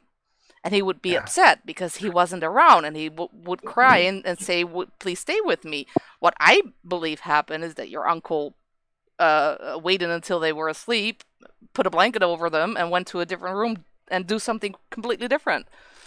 Work or something. That is going to be explained in there, because I'm still uncovering all of that. I can only tell you what my experiences were in that. And whenever we would fall asleep watching Three Stooges, whatever, when I would wake up, he'd be on the floor. Right. Or if it was our house, or he would, he would be. And you're even closer to him than all those random kids. I mean. And so I also know that drug in a way, and I'm using that in a positive way. I'm not using a negative drug. I'm just saying in a drug of like a happy drug, or a love drug, or a positive drug. In terms, he was so like you felt his positive energy, you felt his love. And when I say love, I'm not saying in a sexual way, because I know people will start thinking that are trolls and all that stuff. I'm saying in actual, pureness love, in that way, his goodness. And you wanted to be around that, and that was the thing. I would be around, and I know other people have said this too, where kids were begging, can I stay the night, mommy? Can I stay the night? It's like, you don't want to leave that atmosphere. And that was the thing. It wasn't like, oh, he was devious, like, ask your mom to say this or whatever. It was like, you just always wanted to be around him. And I think that was the thing that, yes, it's going to be challenging. Yeah, because I think that's very important too. Those kids, it's not like he was picking out kids. You know, like, I like that kid, so make sure that he comes to my ranch. It was the other way around. It was usually the parents that actually push those kids. And the first thing my uncle him. would always say is, make sure you ask your parent, you Right. know? That was the first thing he would say. You know, he'd kind of be like, and then he would say, you know, you have to get permission from your parents, because he knew, you know, if they were okay with it, then, you know, he wanted to make sure that they were okay with it. And I think that's the narrative that they're trying to push, is that he stole them away from their parents, or this or that, or so he kept the parents away, which is ridiculous. I don't believe that. I think those mothers were in love with your uncle. Oh, yes. So I would say I know one of them that definitely was. I don't know James's both of mom them very well. Oh, yeah, both I don't of know. them. I can tell you from experience that one of them was definitely, and told many people that she was. So, and that's, but I don't know James's mom, so I can't speak on that. But I do know Wade's mom told many people that she was in love with Michael. Yeah. Yeah, that's so. And that's not only me saying that, that's clear. not my family saying Very that. That's employers saying that have heard her say it. That's friends of hers saying that have heard her say it. So it's, it is, you know, it is what it is in that way. And I think that was the thing, the infatuation of Michael Jackson from these mothers, you know, they would thrust their kids to him, saying, because they knew that that's how to spend time with them. This is an interesting question from someone who asks why the bigger celebs are overall not really supportive of your uncle and your cause. You know, a lot of them have been behind the scenes. A lot of them just, it's the Me Too movement, and it's the Time's Up movement. They're very scared of it, you know, and they're very scared of it being something where they feel like they're going against it. You know, in America, it's a huge movement, and not only that, it's a movement that if you do question in any sense of the word, you're labeled this or you're labeled that, you know, or they dig into your life and they expose this and that. Oh, you had this, you had that, you know, you shouldn't be talking. It's very vicious. And I can say that, you know, and those that have come out in the past to support my uncle, like they almost are attacked to the point where they have to retract it, you know. Right. And it's and I've seen that as well, and I've seen that go on behind the scenes. And so I've told certain celebrities not to say something right now, because I know that their career is on the line if they do. Right. But I've also, you know, because right now, the ones that have said stuff are either established enough that they don't care, their legacy's intact, like Diana Ross, you know, where she's like, I'm just going to say what I want to say because I know the truth, and, you know, I don't care what these people say. Yeah, but she can be touched anyway. She's Diana Ross. I mean, that's what I'm saying. Their legacy's attached. Like they're not worried, you know. But the ones that are kind of like, hey, I got to still do work. I got to still live paycheck to paycheck, or movie to movie, or album to album. You know, they are very careful what they say, you know, in that way, and as they should be. I hate to say it like that, because I also was the one that was not happy about the 2005 trial, that a lot of my uncle's friends weren't there to support him. But that was a different scenario, because I think that was more of a on the phone support, you know. I think that's a different thing. They should have supported, you know, they should have been calling. They should have been like, hey, we have your back, or this or that. In terms of the social media thing, I do understand certain people not saying something in public right now. I think now there's evidence, so I think this is a good time to start saying something, because you have evidence on your side, you have facts on your side, you know, that you can now use to back your friendship up in that way, which a lot of people have started to do. So I think as more things get uncovered, or the tide turns, there's going to be more people speaking out. And what about, because I saw you're following him too, and I have no clue if it's a big fat troll. That's the Jordan Chandler account. Yeah, I follow certain things just to follow. You know, you know, I didn't realize that by me following that it almost would validate it in a certain way. I have to follow certain things to follow the narrative of what possibly not be. I'm my own mini detective in a way, so because I have to know, and it's been a little overwhelming, but in a good way. I have to know everything about what's going on in a certain way. Yeah, it's not that I think he's real because you follow him. I was just wondering if you might know if it's the real deal. It seems like a troll to me, but do you know? Because he was talking about Lloyd's of London. Do you know if that was even your uncle's insurance company back then? That might. I don't know if it was back then. I know it was for AEG. I think it was, but I don't know if it was for back then. And you got to remember, certain people are really good at impersonating people. Right. Oh hell yeah, I know. I don't know. I mean, for any of that, like, hey, if it was the real him, fingers crossed. I would want to know his story and everything like that. And I do believe that his dad put him up to all this and made him do a lot of this. And oh, I think so too. Yeah. Yeah. So if he was willing to speak out and say that, I would be more than welcome, to help him do that. I just don't. A couple of times in the beginning, I had someone troll me and say that they had evidence that this was all a lie, and trolled me for about a week, and then people had are a good laugh at the end. vicious. Yeah, they are. They're but really at the same time, vicious. it was worth it to try and figure it out. And so I've been, it's you have to just. It's almost like I'd rather people be more suspicious than anything. Even with me, the first thing I said is like, don't just trust it's Tosh Jackson coming on the chat. Like, make them tweet something.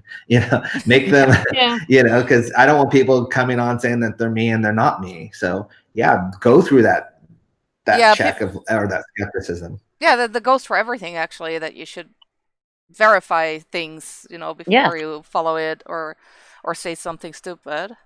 And what do you think about Paul McCartney saying that what he said about your uncle with his dark side? And yeah, I think that it was hurtful, and I think Paul just there's that. Is that thing still that? Never got. Yeah, is that still that thing that just never went away between them?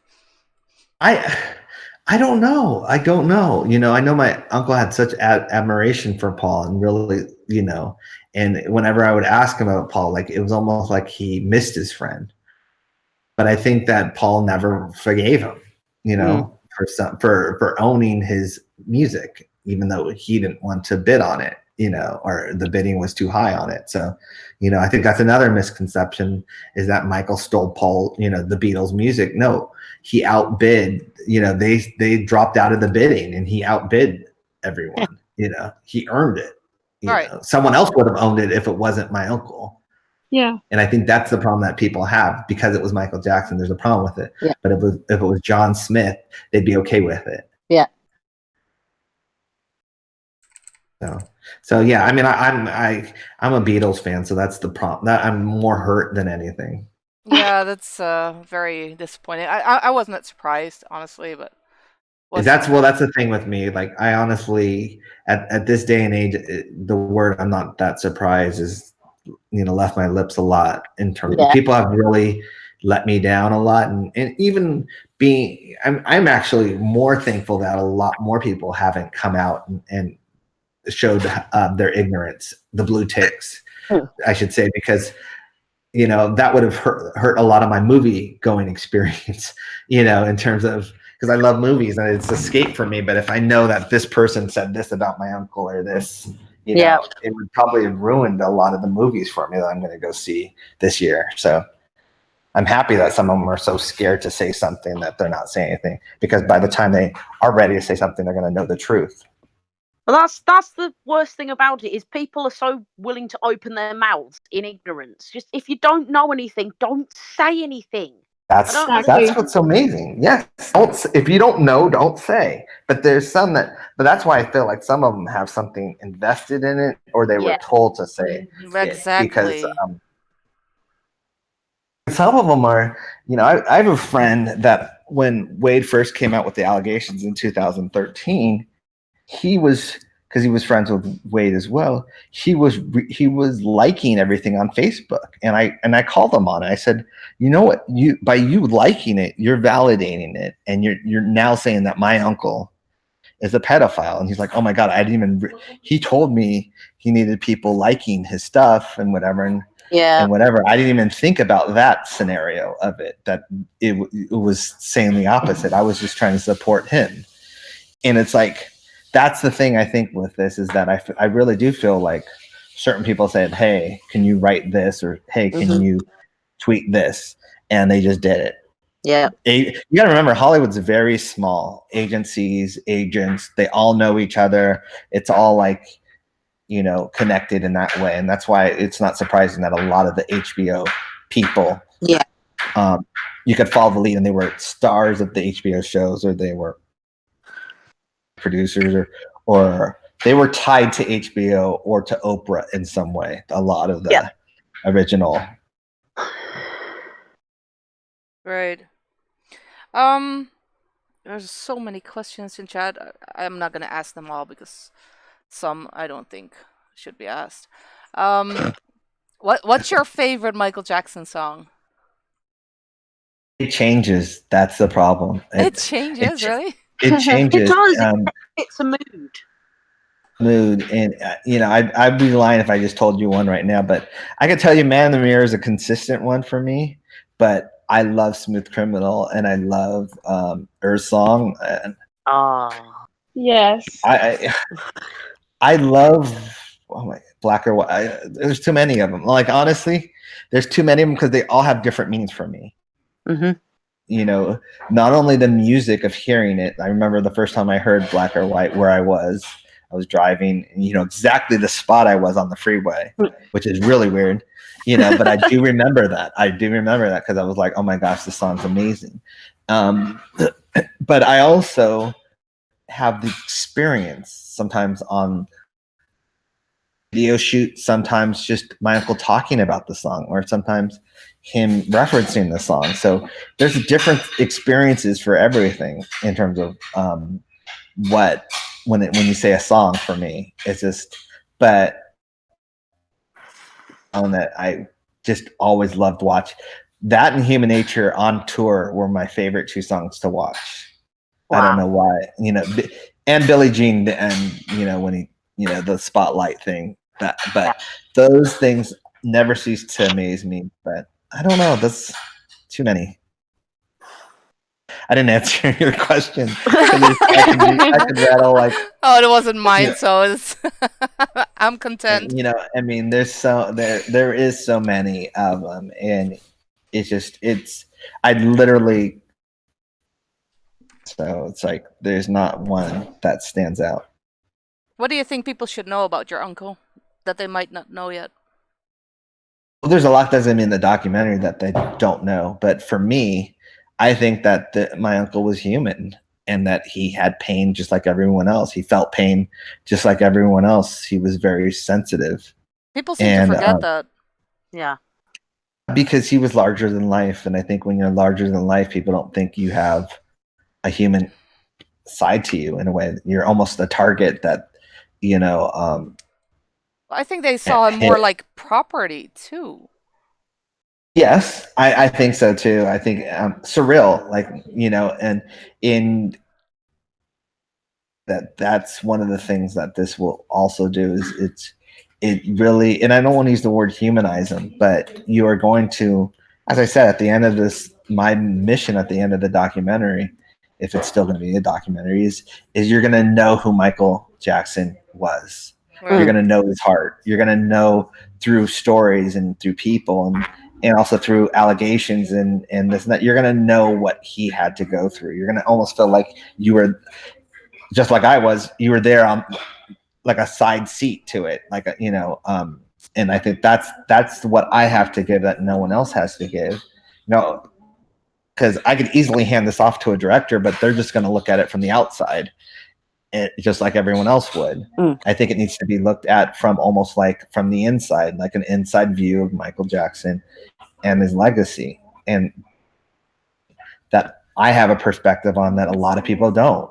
Is I was there for a lot of this, and I know what he was thinking for certain things, and I know what he wasn't thinking for certain things.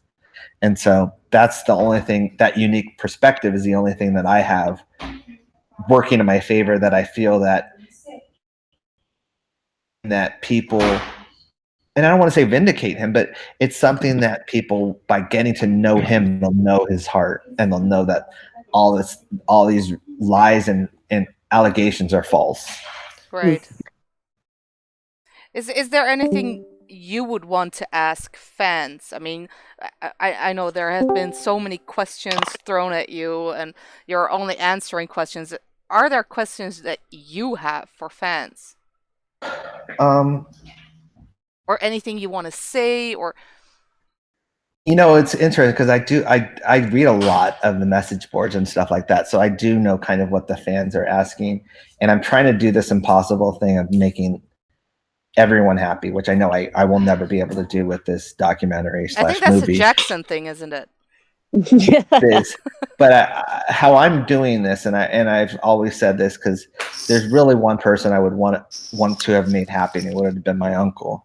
And it's like, if I can do this documentary and he would have been proud of it, that I would have been able to show it to him, and he would have been like, that's incredible, then I know I've done my job, because then I know it'll reach all of you guys in that way as well. And so as I said, it's almost, I feel like it's in a way we're co-directing it together, like we were supposed to do.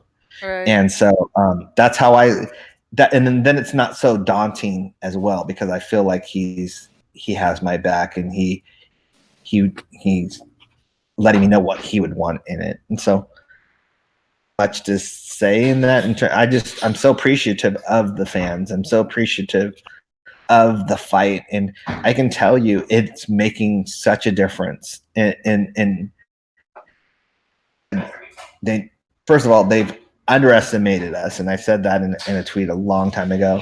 But I also said it's about timelines, and it always will be about timelines. Their timeline, because my uncle was so documented and so photographed, and so everyone around him knew where he was, are going to be the most critical things, and that's their timelines are what's killing them right now, and destroying their narrative is the timelines. Like the night, when Dan Reed tried to push back the abuse to 94.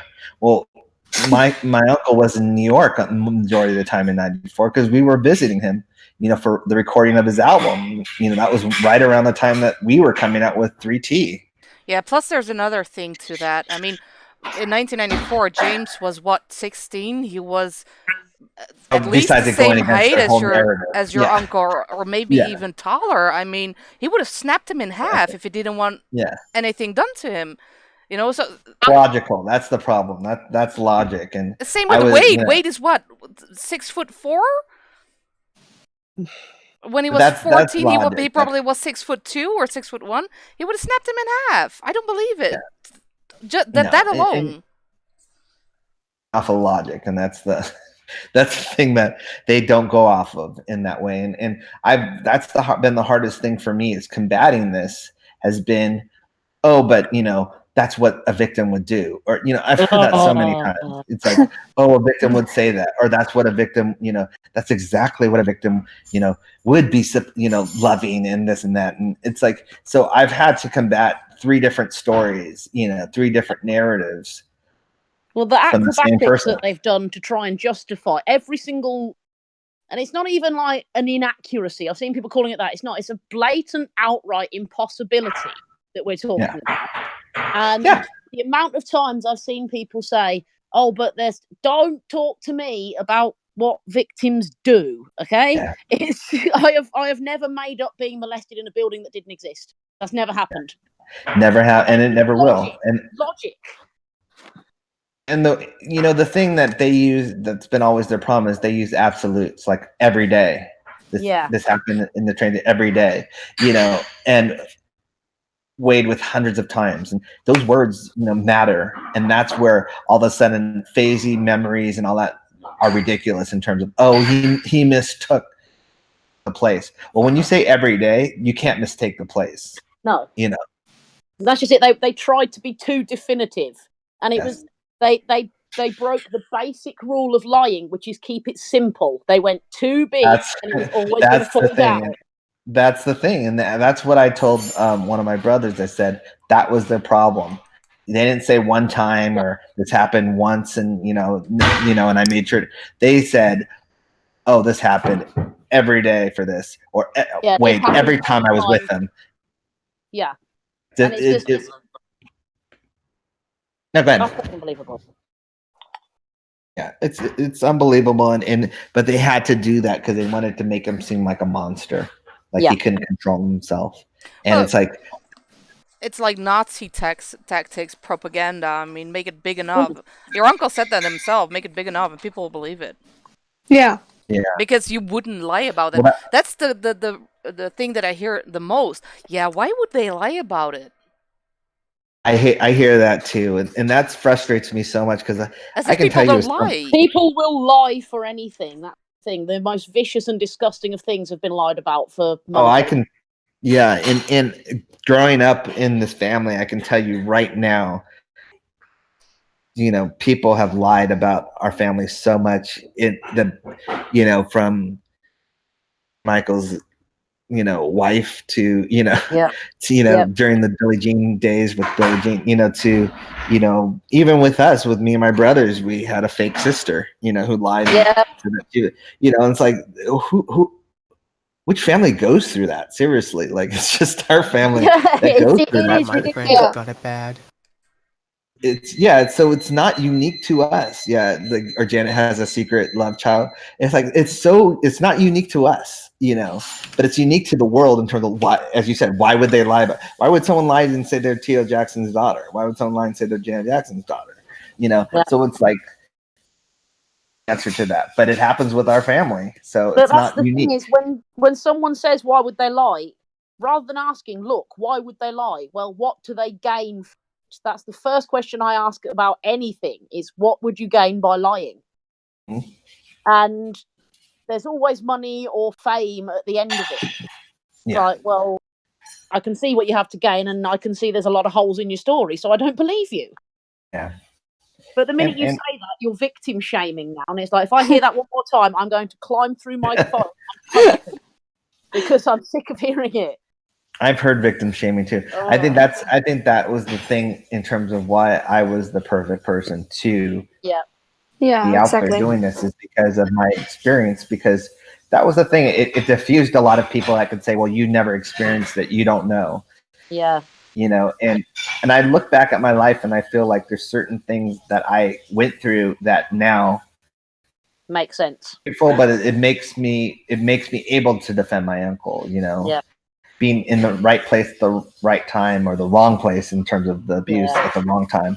But now I'm that person that can be like, no, you can't say that to me, that I don't know what it's like, because I experienced that. Yeah. An uncle, on my mom's side. So you can't say that it was not a male, or it wasn't this or that. I've gone through that experience. So, and that was one of the things when I said that I knew Wade was lying in the beginning in 2013, was because I had experienced that. And when you experience it, your radar is completely different when you're around those people. Yeah. Truth. And I can tell. Sorry, I unplugged my headphones. I can tell you that I've been around certain people, and I'm not going to mention names because I care for my safety and all that, but I've been around certain people in Hollywood where a radar has gone off. Yeah. And in that way, that it was like, okay, I see what this is. And so I have to stay away from you. Yeah. You do. And I have that. Yes. Yeah. And I think that's the thing why there's a lot of Michael Jackson fans that are now, because they're being called trolls and being called this and that, and they're the more, if anything, highly in tune to the situation. Yeah. Tosh, I got this question a few times. maybe you can answer it. They're asking if your uncle was converted to Islam. I don't know that answer. I don't think he was, to be honest with you. I never heard that. I know that he, had a lot of them around at times, but my uncle always, in my knowledge, and I'm saying my knowledge because my experience, always studied Jesus, some form of Christianity, and Jesus, yeah, but and taught his kids that too, by the way. Exactly. Well, I wanted you to say. They asked me if it's him too, and I said I can't see him do that because he saw Jesus as his Lord and Savior. Penis. So, no. Oh God. Well, I hope he had fun. Anyway. Yeah.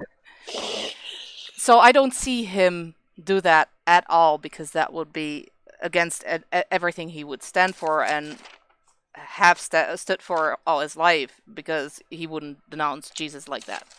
So he was always, he was very tolerant of all religions, but I can tell you for sure he studied Christianity and he taught his kids about Jesus. Yeah, so. Sue, no one cares, but the question just popped up like 100 times. Oh no! I can only answer what I know. So yeah. That's the thing. What you'll find out from me, like I'll say if I'm guessing, but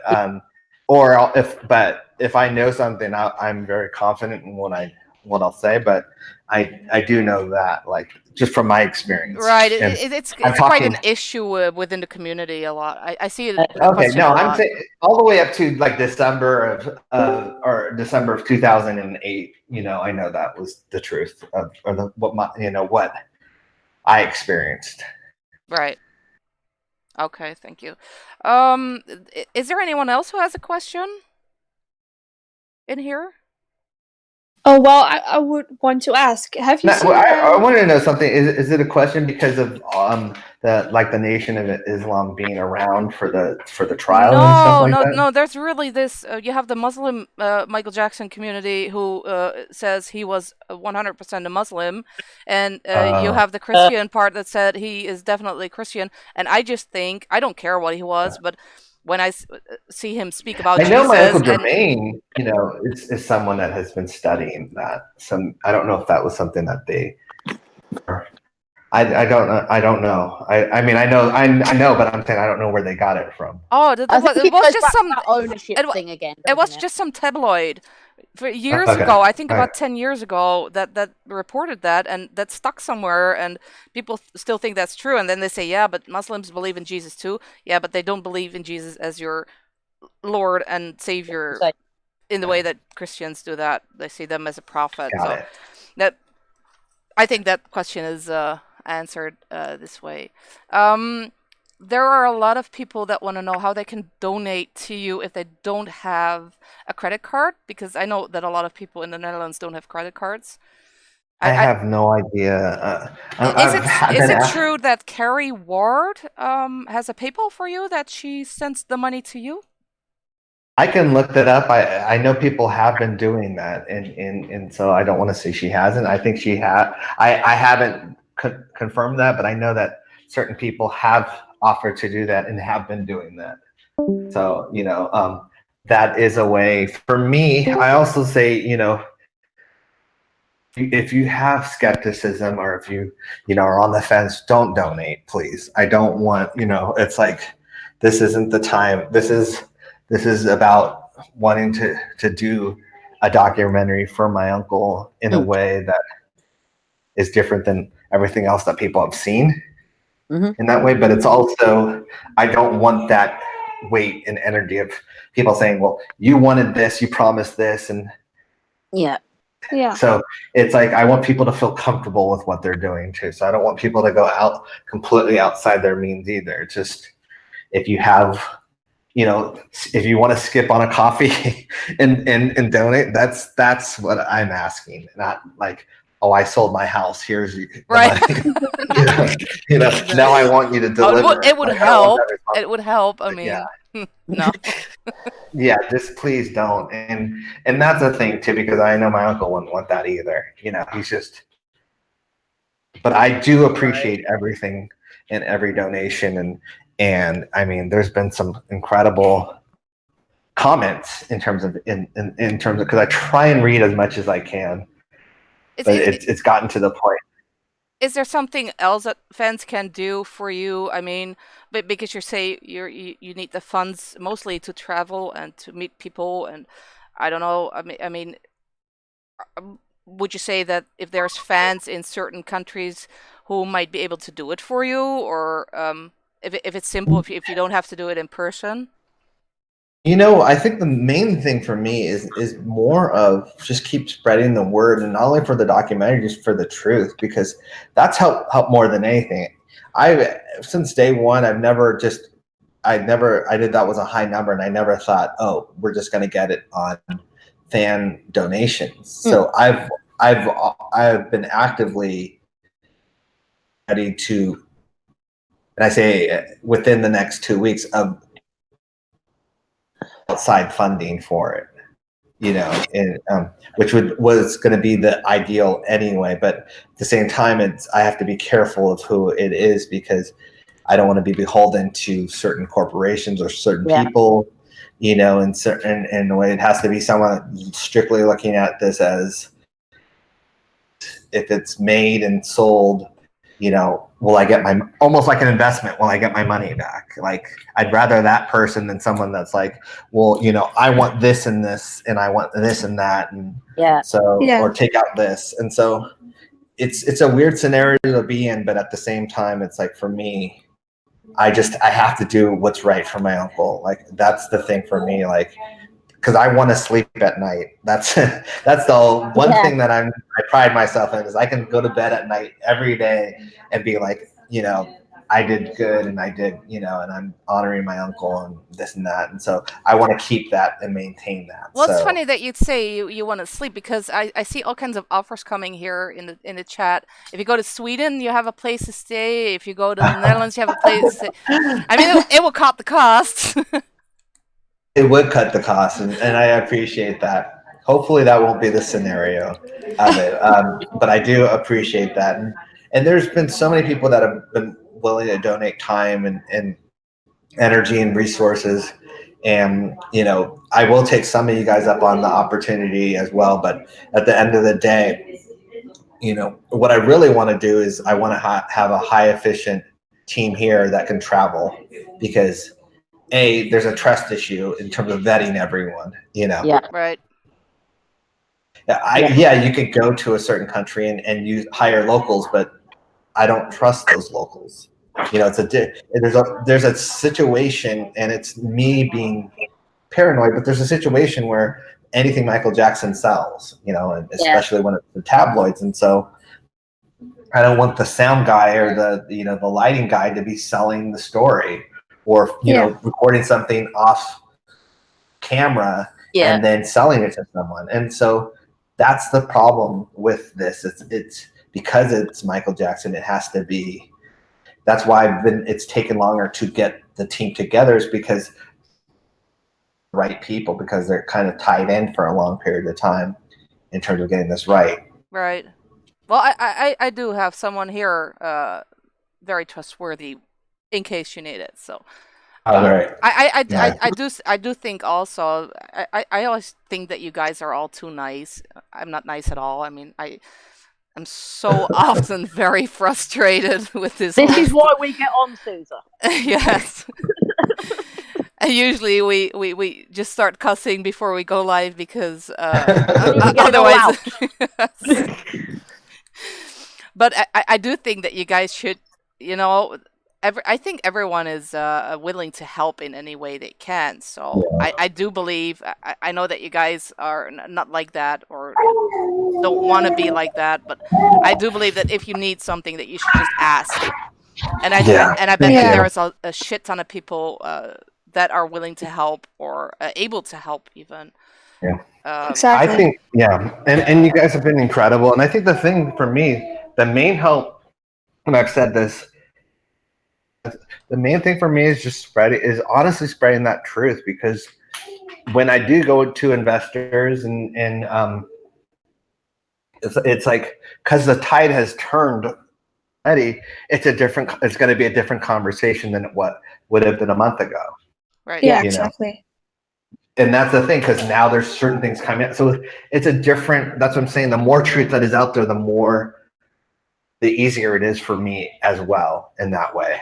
And a lot of people don't understand movies and stuff like that. It's like, because a lot of people are like, oh, well, why didn't your family just pay for it or this or that? And it's like, well, that's, first of all, I can't pay for it. So that cuts it in that way. Yeah. But I think they just think, oh, you're a Jackson, so you must have a chunk of Michael Jackson's billions. Yeah, that's not how it works. My brother earns more than me. I don't get a part of his salary. It doesn't work that way. It doesn't work that way, and it doesn't work that way in Hollywood either. They don't use their own money. No. No, they have none of these directors or producers use their own money. Neither did your uncle. To make anything. No. So it's like, I think that's the thing for me that's been interesting, because, but at the same time, it's not about that. It's just about getting this done and getting it done in a time efficient way, which we will. And how are you going to stream it? Because you said you're going to stream it, right? The documentary. There's two. I can't tell you both strategies, but there's two strategies, and one of them is streaming platform. Right. That's one of them. The other one is bigger than that, but it's like, I think I wanted. Yes, I could take it to a TV network right now and probably sell it, but then I'm at the mercy of what territories they sell it to and what channels they sell it to. Right. Yeah. And I don't want that to be the case where, there's a side deal here with HBO and then they silence it or this or that, or, they keep it from coming out. Sorry to interrupt there, Tosh. I've noticed from reading into like HBO, there's a lot of fingers in a lot of pies. It's very hard to avoid the same names when you're looking for investors. Is that an issue that you're having, or? Yes, it is, but there's also what I've realized is that, since my uncle's a global international star, there's a lot of that's the thing. Normally I would have gone to American investors or this or that, but I've not been able to do that because I don't trust. They're too tied into everything. Most of those investors are tied into, whether it's AEG or HBO or they're tied in, and so I'm looking more for foreign investors, international investors. Yeah. That's been harder because I don't have, it's more of gaining a contact and then vetting that contact because I don't want to be someone that's murdered a couple people and then, and then it's like, that becomes a narrative. It's like, didn't you vet this person? It's like, so it's just one of those things that it takes time, but at the same time, I can tell you this, with what I know, what I have available, that this is not a question of will it come up or not. I think that was one of the fears people had. Oh, if you don't hit your deadline or goal, will it come out? No, this is going to be made. Mm-hmm. We've already started working on it. The teams, a lot of the essential team has been, whether it's assembled or they know that they've been asked to be part of it, which is the key for me, because I didn't that I have the right people involved, and I have some really knowledgeable people involved, not only from my uncle's friends and people that he worked with, but also from this community, the fan community that have been the ones fighting, that know everything.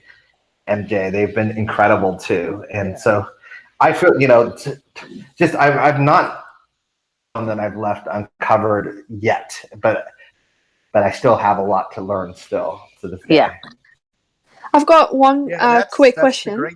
Sorry, I saw on Marcos's Twitter that he was filming. Is that for your documentary, or can you not say something about that?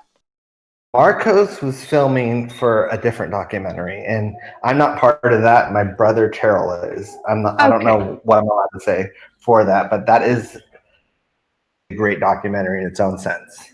Yeah, there was a lot of confusion about that, if it was your documentary or something else. So no, yeah, no, that wasn't. Yeah, and there's a lot of confusion I heard on the internet about documentary being our family documentary. Yes, I heard that. The media is saying that. Which I feel so bad for him, because it's such a great documentary and he worked so hard on it. And it's like, even in that the media can't get it correct and in that way. And it's, no, that we just were interviewed for that. Mm-hmm. That's it. That was the extent of it. Yeah, the same as what was the name of that again? Neverland was just last week with that guy with the curls. I don't. Yeah, that's the guy I'm talking about. But then Reed was actually tweeting that as if that was your documentary, because I was confused at first. Like, huh? Did the first part already come out? Yeah, people.com, People Magazine, which is a respected big magazine in the States, put that out, and I was like, no, that's not my documentary. As I said before, my documentary is not really going to be focusing on Wade and James. It's going to be focused on the overall thing of scammers and people that have taken advantage of Michael Jackson. But credit, I don't want, they're a little blimp in the history of Michael Jackson. In my eyes, in terms of they're going to be known as the scammers that got caught. I don't want to. They shouldn't be focused on completely for my thing. Now, I think there's enough stuff now, and more stuff is coming out that they're going to be completely exposed. But for now, my thing is about the legacy. The whole legacy and the viewpoint of being around that. Yes. How did the 2005 trial change your uncle? It changed him completely. I mean, it changed him from, the minute I moved there, I've said this before, my job, I felt, was, because he had brought so much joy in my life, my job was basically every day make him forget that he was in a trial. So we'd watch movies or talk about films or talk about.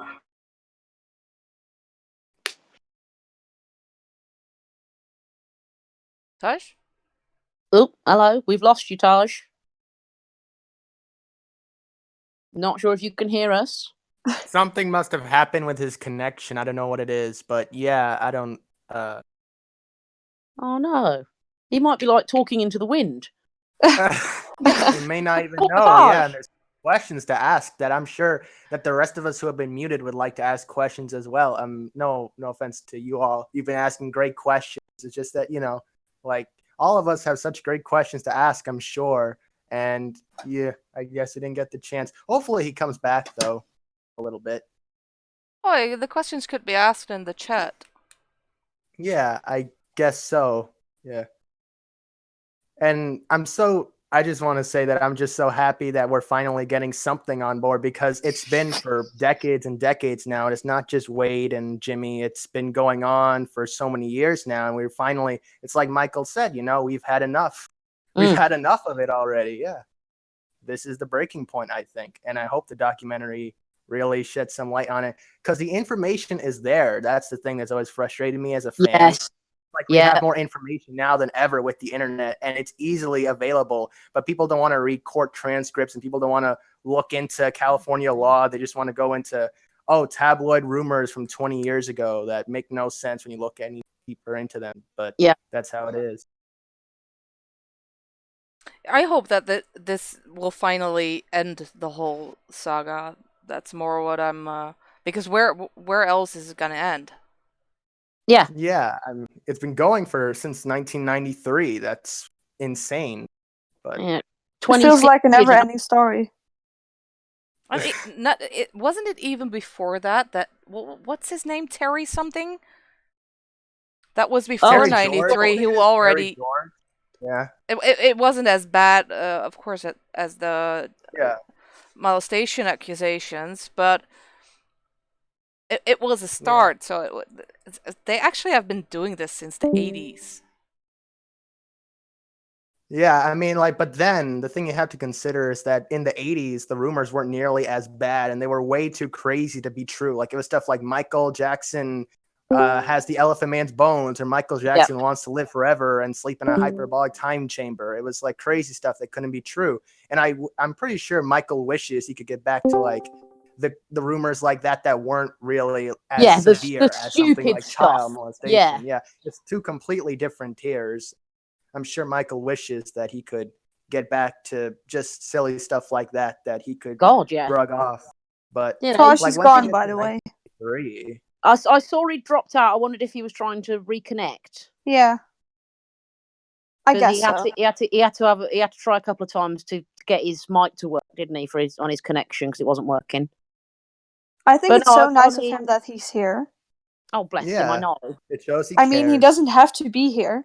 No, of course he doesn't. I had a few questions. Moonwalker Applehat, what's your real name? Nikkei. Nikkei. This is a lot easier. People are asking to talk to the Dutch girl. I assume they mean you, or else they will just tag me. Yeah. They probably want to know more about the statue and the protest that was there today at McDonald's. What can you tell about that? There's not a lot of information about the statue. Nobody knows where it is and who owns it. I've talked to Mark Wissenberg. He does events and he's like a spokesperson for the Dutch community, but he doesn't know anything about this. He spoke to a lot of people. Nobody knows where it is, who has it. They're being very weird about it. There's one guy, he's called Thijs. He doesn't really want to say something about it. And about the protest today, it wasn't really a protest. It was a truck who went to McDonald's because, of course, they removed the statue. And it said Michael Jackson is innocent, and the website. And then they went to Amsterdam to the Paradiso because they cancelled an MJ tribute. What, at Paradiso? Yeah. Why? Yeah, because of Leaving Neverland. Who was supposed to do that? Publicity, yeah. It's bad to be connected to Michael now. Like, remember what happened with Louis Vuitton? I was so excited because all the costumes were great. I know. Yeah. I would have loved to see that, but no, they cancel it because Michael Jackson, nobody wants to be tied to him. It's like 2005, I would say, when nobody wanted to be associated with him. And it's sad because, like, the people who do, like, remember what happened with Diana Ross? She got dragged just for like supporting her friend who she's known since he was a kid, since he was as young as Wade. Like, it's ridiculous. It is. Because now they lost. A lot of people wanted to go there. I mean, the people who didn't want to go there, who believe Leaving Neverland, wouldn't go anyways. They weren't going to go. Yeah. This is what I don't understand about the cancel culture. Is like, if people aren't going to listen, they're not going to listen anyway. Exactly. You can't force that onto people. Yeah. You know, people still listen to Elvis, and he was messing with a 14-year-old girl. It's people will listen to whoever they want to listen to. Exactly. And they disregard whatever they want to disregard. And you can't force that onto people. And I think the media really thought it was a lot more powerful than it was. Powerful, like Tosh said, it's a very, very small place, Hollywood and the media. Yeah. And they thought they had this power. And they are shocked to discover they do not have any. I apologize, guys. I'm back. Oh, hi. Welcome back, my computer died mid-conversation, so I don't even know what you guys... I was in the middle of my speech. I looked at the computer screen. It was black, and I'm like, "Oh my gosh, my battery died." See, my prophecy came true. I told you you'd be talking into the wind. Yeah. Oh no, poor Tosh. I also just joined, but I listened to the some people stream joined before. since the last time that you were here. Some new people joined. Yeah. Tosh, I was wondering, have you seen the truck in Amsterdam? I saw only from Twitter, I think it was. Yeah, I sent it to you. Yeah. Yes, yeah. So I did see that. That was amazing. Yeah, it was. You know, those are the kind of things that honestly, it started with for me. I shouldn't say started for me, but like the bus campaigns and the billboards that in America, those things are so not.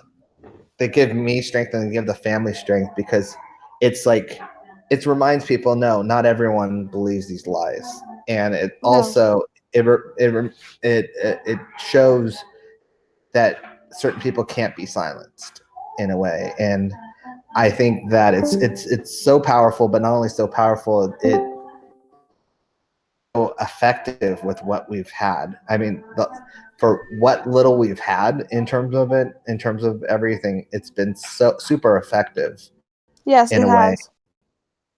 because the intentions have been so pure and so genuine that it's gotten out there, and it's from the YouTube videos to this and that, they've been seen, they've been referenced, and it's I appreciate I really do, because it's like I know what it's like to make a YouTube video and it's like it's one of the reasons that I'm not doing it now, but it's like those kind of things are just organizing campaigns or protests and this and that. It's like you guys really, all of you guys have to be commended, because it's like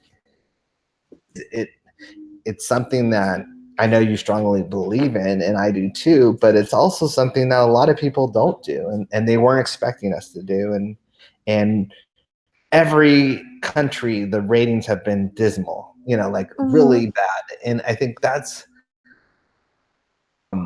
a sense of people not wanting to watch it, but also a lot of people not believing it. That's been more the case as more countries, the latter countries, got to see it, like France and Germany and Finland and Italy. They were kind of prepped at a certain point about the lies, ahead of the time. But I know in America, we didn't even get that chance because Oprah did that special, and it was almost like, oh, you are on the wrong side if you think that this is not true. Well, I think it's not so much the people actually believing Leaving Neverland. It's more the media making it look like everyone believes it. But people that I speak to, and I mean, most people honestly don't even care about Michael Jackson. They just say, I don't know if he did it, but those mothers, that's the first thing, those mothers, Yeah, that's true. It's more like that the media is trying to make it look like everyone believes this Leaving Neverland, and all those blue ticks on Twitter seem to confirm that. But in the end, I don't think most people liking their comments, aren't even really like saying that it's most of the people who are liking the blue tick comments aren't even saying he's guilty. They're just liking it because somebody they like is liking it. I like this celebrity. They say he's guilty. I'm liking their comment. Yeah, and that is a good point, and I think definitely annoying thing about the blue ticks is that they didn't a lot of them hadn't even seen it. They just were retweeting something. There's a lot that retweeted that Vanity Fair article from Maureen that I think was ridiculous, but a lot of people I respected retweeted that Vanity Fair article, and I was like, this is the same lady, that said my uncle was into voodoo and had paid, voodoo priests to curse Spielberg and it's like, really, this is the lady that you're going off of as a source. Yeah. The lady that you just blocked retweeted. me, so yeah, but it's like that's the thing. That's the problem that I have with the media when it comes to my uncle. Like, just like The Maid, it's like they gave these people platforms that are have already not been credible, and if it was anything else, they would not even put them on. But because it's Michael Jackson, they get a platform. I must say Because that was her at 60 Minutes, right? Australian 60 Minutes. Australia, yeah. Australian 60 Minutes. I must say that host he got that. her eventually with the money. Like, didn't you have to pay so many millions? And I do think that he actually finished her off at the end of the interview there. Yeah, but it's like it's just amazing how they get on these TV shows and stuff like that. Well, it's lack of research. It's like we've said before. They just believe absolutely anything when it comes to Michael. So they don't look into who they're talking to. They just want someone that will say what they want, no matter how much it's going to cost them. Well, I don't think it's just Michael, because I can tell you with our fake sister, she did some prime time interviews. You know, but she didn't do a lot over here. That was the American bubble again. I heard about her like 3 years after. What? Yeah, she did some. Hey, in America's defense, she did some European concerts there, some performances. God. Yeah, so it goes around everywhere. On behalf of the UK, I'm sorry. No, I think the thing is with everything is just we have to stay focused. We have to keep our eye on the ball. We can't get, and me included, and I have to keep reminding myself, it's like back too much now because there's so much more work to be done. This is this is a small, a small, I don't want to say small, it's a big victory, but it's also, it is something we can be proud of that we, because we've been working on it so much, uncovering this lie, but at the same time, they're already trying to rewrite that. So it's like we can't let up on them, and we have to stay, strong and stay with all the facts and working. I can tell you that it's working. I have friends in different countries that are sending me stuff that in terms of did you see this and that, and so the press is slowly picking it up. And I can tell you when the press picks it up, that's when you will see that we're hiding start coming out a little more and more, and because then they feel not only justified, but they feel enough presented that they can back themselves up. Yeah, they can back themselves up and go, well, you know what, you can believe what you want to believe, but this is what I know.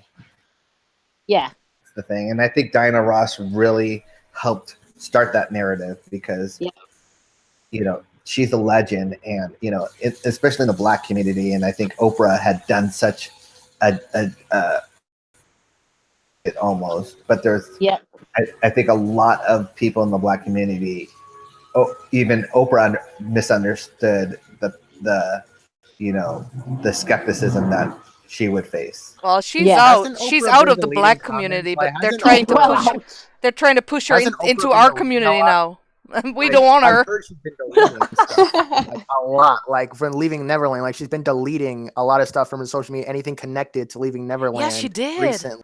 So she's been backtracking recently, yeah. But she didn't apologize, I don't think. Hasn't she? Very quiet. Yeah, she's just been deleting it, like trying to erase it from existence. Like she never took part in that. But like you did your damage. You can't just like go back and say that's the thing. Even if like somehow like Wade and Jimmy come out and like we lied, we're sorry. It's like, so you did your damage. Like I'm not gonna accept that. You've earned your money. Yeah. And that's the thing. And what annoys me most about all this whole scenario is that I warned a lot of people. I warned some people from the Me Too movement. I said, don't put your eggs in this basket. Trust me, it's gonna, it's a wrong basket to put your eggs in. Yeah, I've warned them before they even saw the movie. And at the end of the day, they didn't care. And so I'm not a vengeful person, but I also believe that when you warn someone something's hot and the fire's hot, if they put their hand on it, they should be burned. Right. Yeah. They should feel the burn. They should feel that it burnt them, because you warned them, you told them it was hot, and you told them not to put their hand in there. They did. So it's on them. Now, I'm not saying that they have to live with it forever. I'm just saying that there should be repercussions for that, because they knew what they were doing, a lot of them. Yeah. And I don't believe that which is one of the movement's philosophy, well, the movement's too important, and if there's an innocent person along the way that gets it, that's a casualty of war kind of thing. And I don't believe in that. I think one innocent person is too many innocent people. Yeah. One too much. And I've always believed in that, because you can be that innocent person just like my uncle was. Yeah. I don't think you have to believe you can listen to all victims, but the word believe all victim is not something that because I don't believe anyone until they prove something to me. The thing is, I'm quite happy to believe all victims, but we're not dealing with victims here. So why should I believe them? That's the clear distinction. Believe victims. Fine, I'll believe a victim when I see one.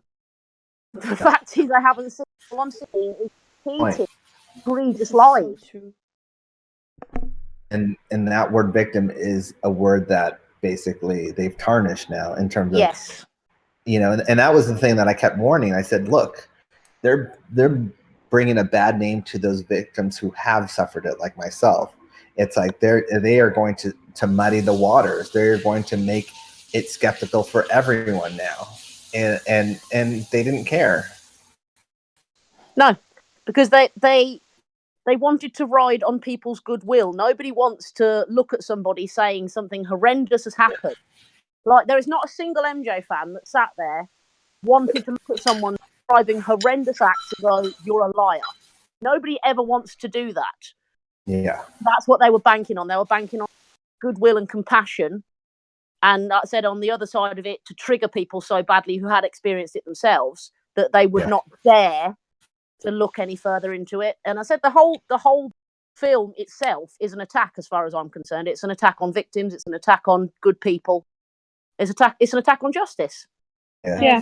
I agree. Yeah. I think people want to fall in line too, and that's the thing. People don't want to be outsiders, and I think that was one of the things they were trying to push was that, I always say it's the blue/gold dress. Which one do you see? Oh, Which one do you see, Tosh? Look at it again, because I know for sure I saw it one way, but it is that scenario. You don't want to be wrong, but you want to fit in with society, and I think that was the thing that they counted on, was that this was the narrative. Michael's a monster. Michael's a pedophile. So now you have to fall in line and believe that. Yeah, and that's what they tried to push. And that's what they pushed here, at least in America, with Oprah, even, and then there was others that retweeted her tweets. And so it's like, it really was more frustrating. What bothered me a lot too was these so-called, I was a Michael fan, I'm not anymore. Yeah. Well, if you were a Michael Jackson fan, maybe you liked his music, but if you really were someone that knew Michael Jackson, then you should be prepared for this. Yeah, because they're not new. That's just it. It's not a new thing, unfortunately. It's not complete. This is not a new thing. What you're really telling me is that you liked his music, which is great. But you didn't like. You're not a. And I hate to say this, you're more someone that. I like certain music that I would consider myself a fan, but I'm not a fan. A fan of someone knows their story. I'm a fan of the Three Stooges. I know their story. I know who's who. I know what they went through in life. That's a fan of someone. Yeah. I like, alongside your own Billie Holiday and Ella Fitzgerald, and I know them as well as their music, because I think it's important when you're a fan of something to know the story and the feeling behind it. But I think you're entirely right. I think what it is when they say I was a fan, they mean they get drunk and attempt to moonwalk parties. Yeah, or they go or at a club they dance to his music. It's like, no, and a lot of those blue ticks that said that bothered me a lot too, because they were using that fan thing as almost like it had transformed them from a fan not to be a fan. It's like, it's just disingenuous constantly. It's just ugh. And makes me feel like I need to wash. Yeah, and there's no facts behind it. No, there's no facts. No, as I said, it's an attempt to play on people's emotions, whether that be being on the outside, fear of being shamed for, you're defending a paedophile. All of these things they heap on people. They hope people will just hide from it, but we're not like that. Michael was a hell of a fighter, and he taught his soldiers well. Yes, I think that's what We're you not said. scared He of taught them. He taught us well, and we saw what he. It's almost like a symbolic. We saw him, on the battlefield get shot. Yep. Up, and he was willing to do that for us. Yep. And it's like we have to now pick up and we've got to take up the colours and carry on the fight. Yeah, I totally agree with that. And, I thought my 2019, I'll be completely honest, I thought it was going to be different. I know. I did not expect to be having a fight this year. I expected to be observing a sad anniversary quietly. I didn't expect to be dealing with idiots as well. Yeah, I thought it was going to be very, well, I mean, I had like two things, and, I obviously, my baby, I knew that was going to, I thought that was going to be the focus of everything. Yes, yeah, of course. How is she? But, and I think that was the thing too, but that also gave me the fight in terms of, because I've seen other cousins, younger cousins, have to go through this crap, have to live with these lies, have to live with kids saying, isn't your uncle the one that did this or that? And, and when I saw my daughter, I said, that's not going to happen to her. Allow her to live that, that have to be defending him in that way. I want her to have that same pride that all of us have, in terms of, that's what I want her to do. I want her to know that he was an amazing person and be proud of that, which we all are. But I'm just saying that not be questioned about it. So that's another. Remove that little question mark after you're Michael Jackson. Yeah. Yeah.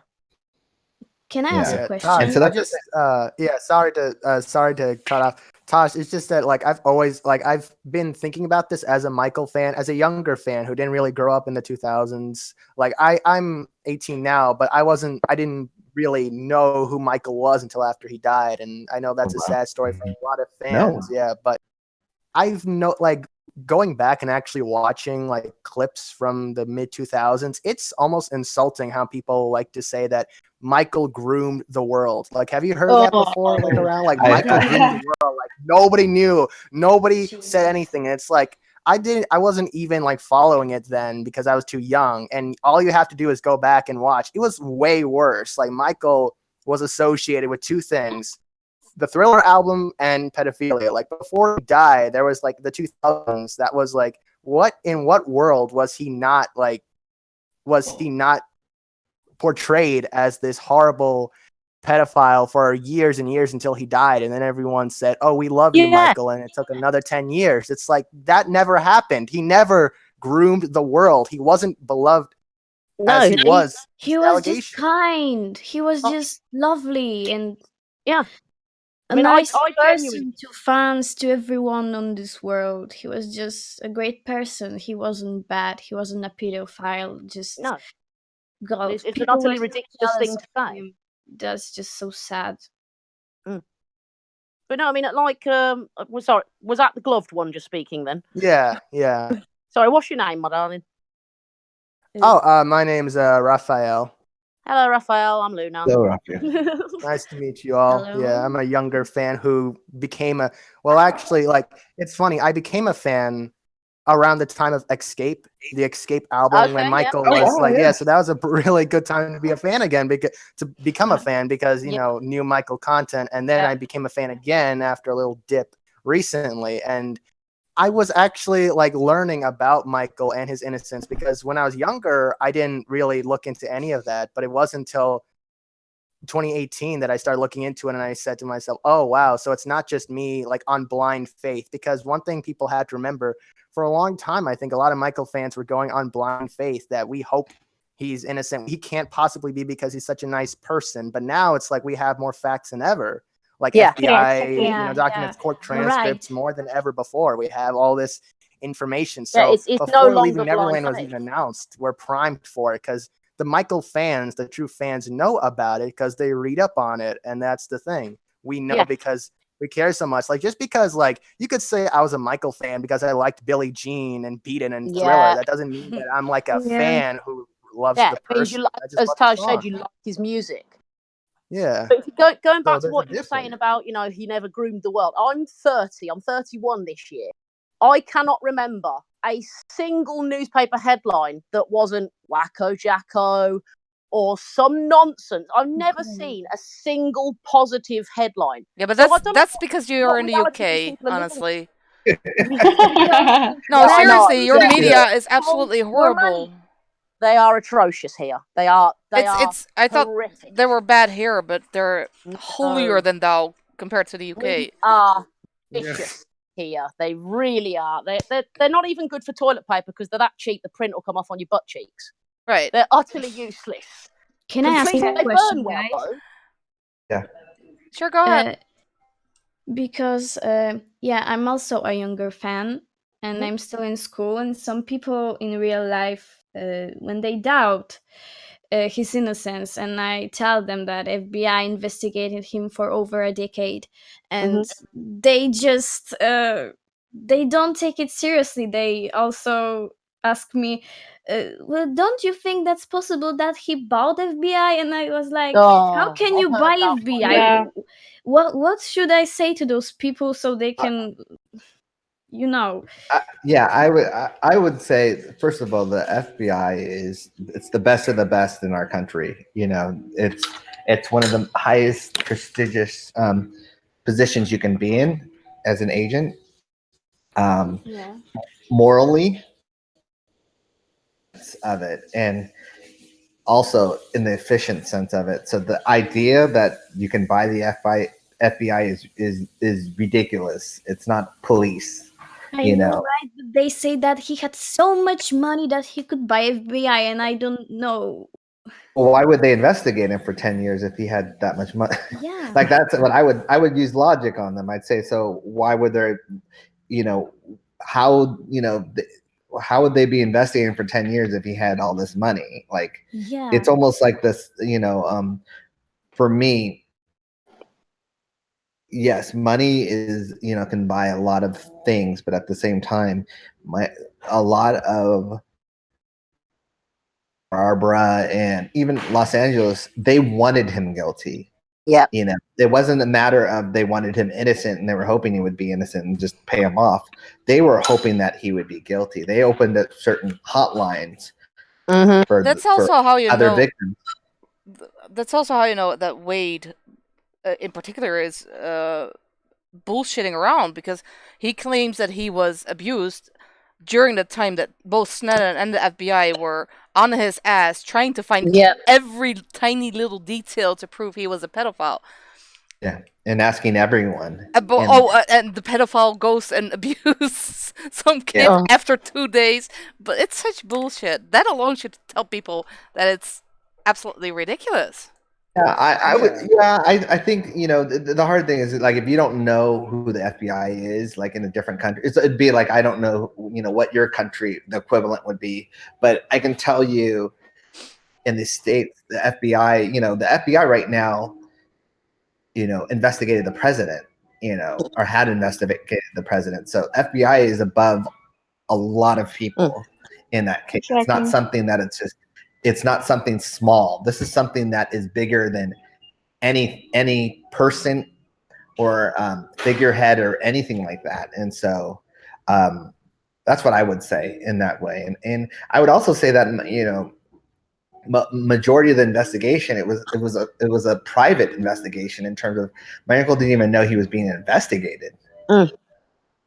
Amazing in itself, because it's like you have this person being investigated off and on for 10 years and they don't even know they're being investigated and they still didn't find anything, and I really believe that if they would have found anything, and I'm not even talking about child abuse or anything illegal, like taxes or this or that, they would have tried to nail him on something, just like they did with the kidnapping charges, in 2005. They would have, or the alcohol thing, they would have tried anything to get him behind bars.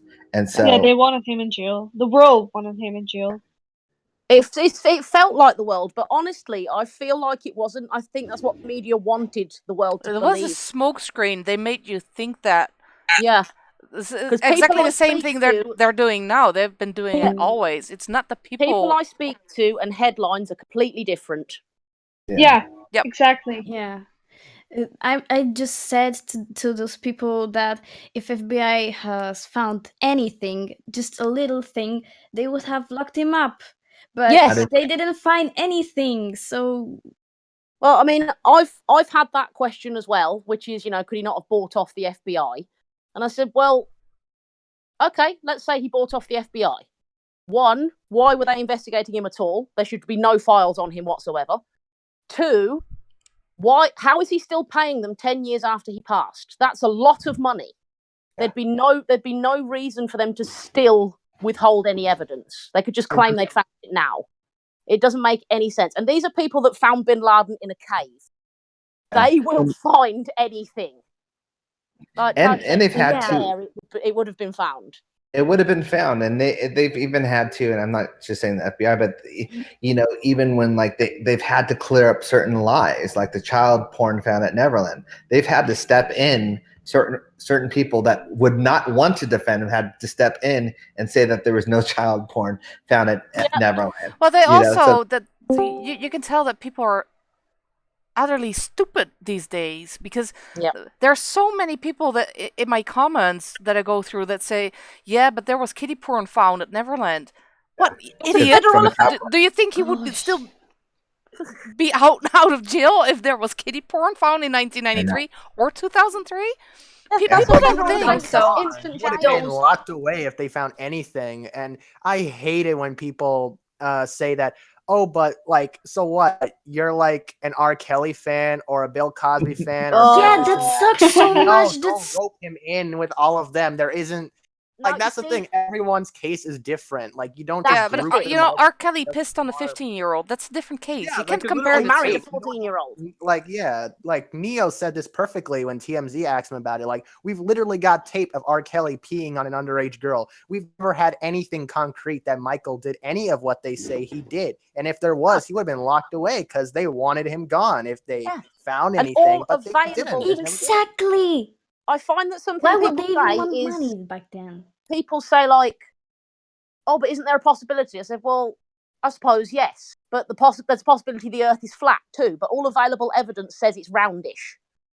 Now it's the same with Michael. There's a possibility, however, all available evidence says no. So that says there's no possibility to me.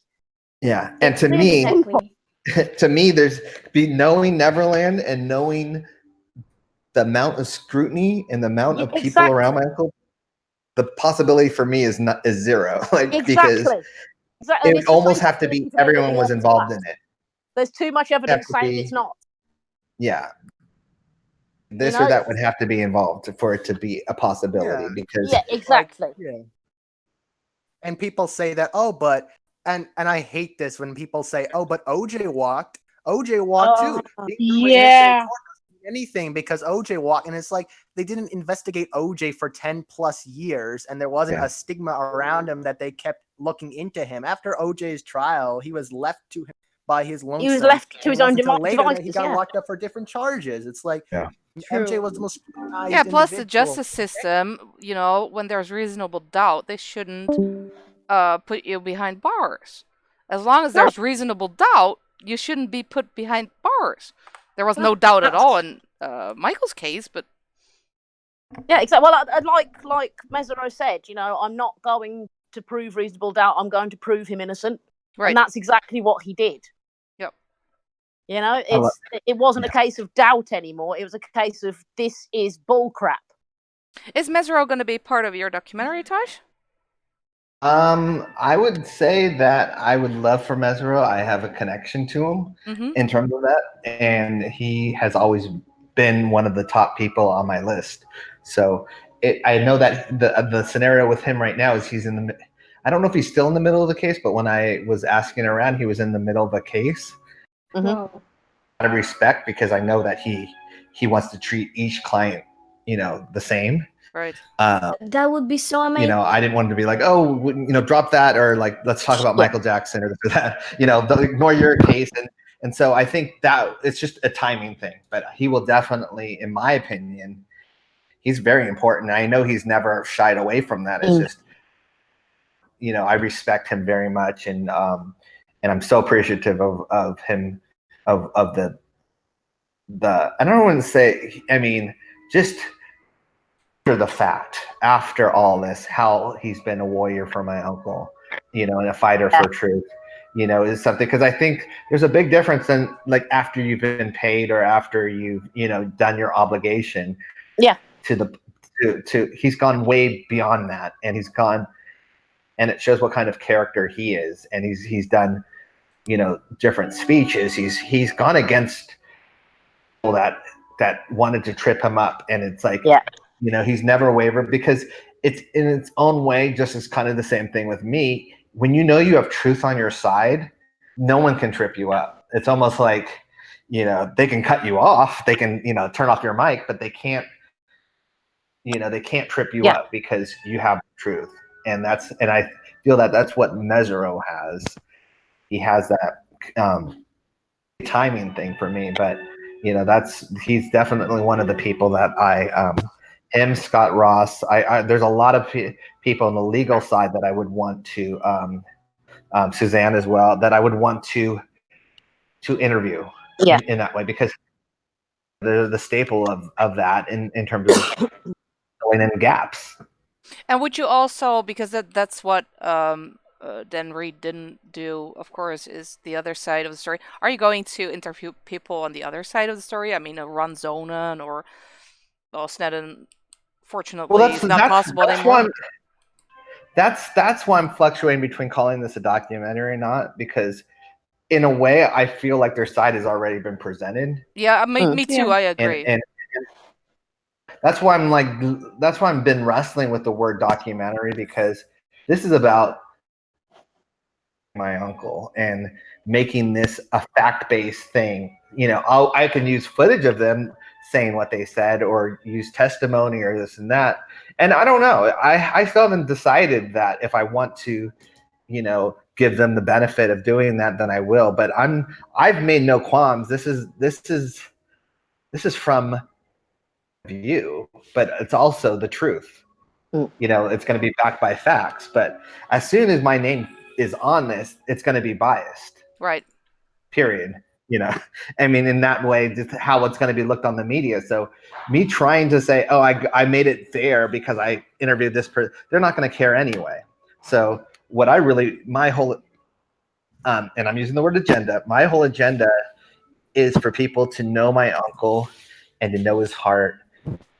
That's it. Like, those are, that's what I want to get out of it. And I'm not interested in, oh, did I get, should Dan Reed say something or this or that? They've said enough. He's opened his trap one too many times. He's had his They've all said enough. And I think now it's time for my uncle's voice. I really believe that. That's right. And have you seen that interview with I don't know who was the interviewer, with Deborah Willis? I see her name in the chat a lot, popping up a lot. She was friends with your uncle, and I mean, many people claim that, and usually I look at them and think, I have someone connecting or trying to connect with her, because it's hard for me, because I do try and entertain those things, and usually.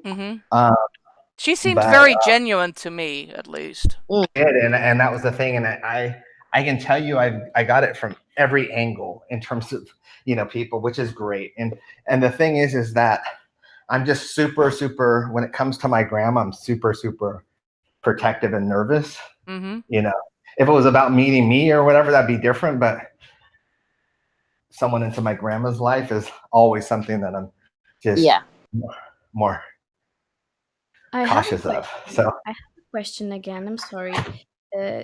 Tosh, to you. Are you proud of your uncle's fans, that we're fighting for his innocence? Are you happy that we're fighting?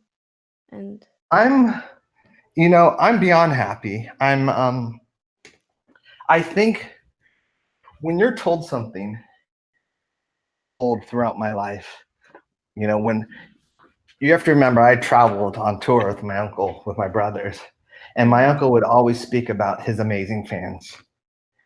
Wow. Guys were, and I don't mean loyal just in terms of, oh, they would follow me around and buy.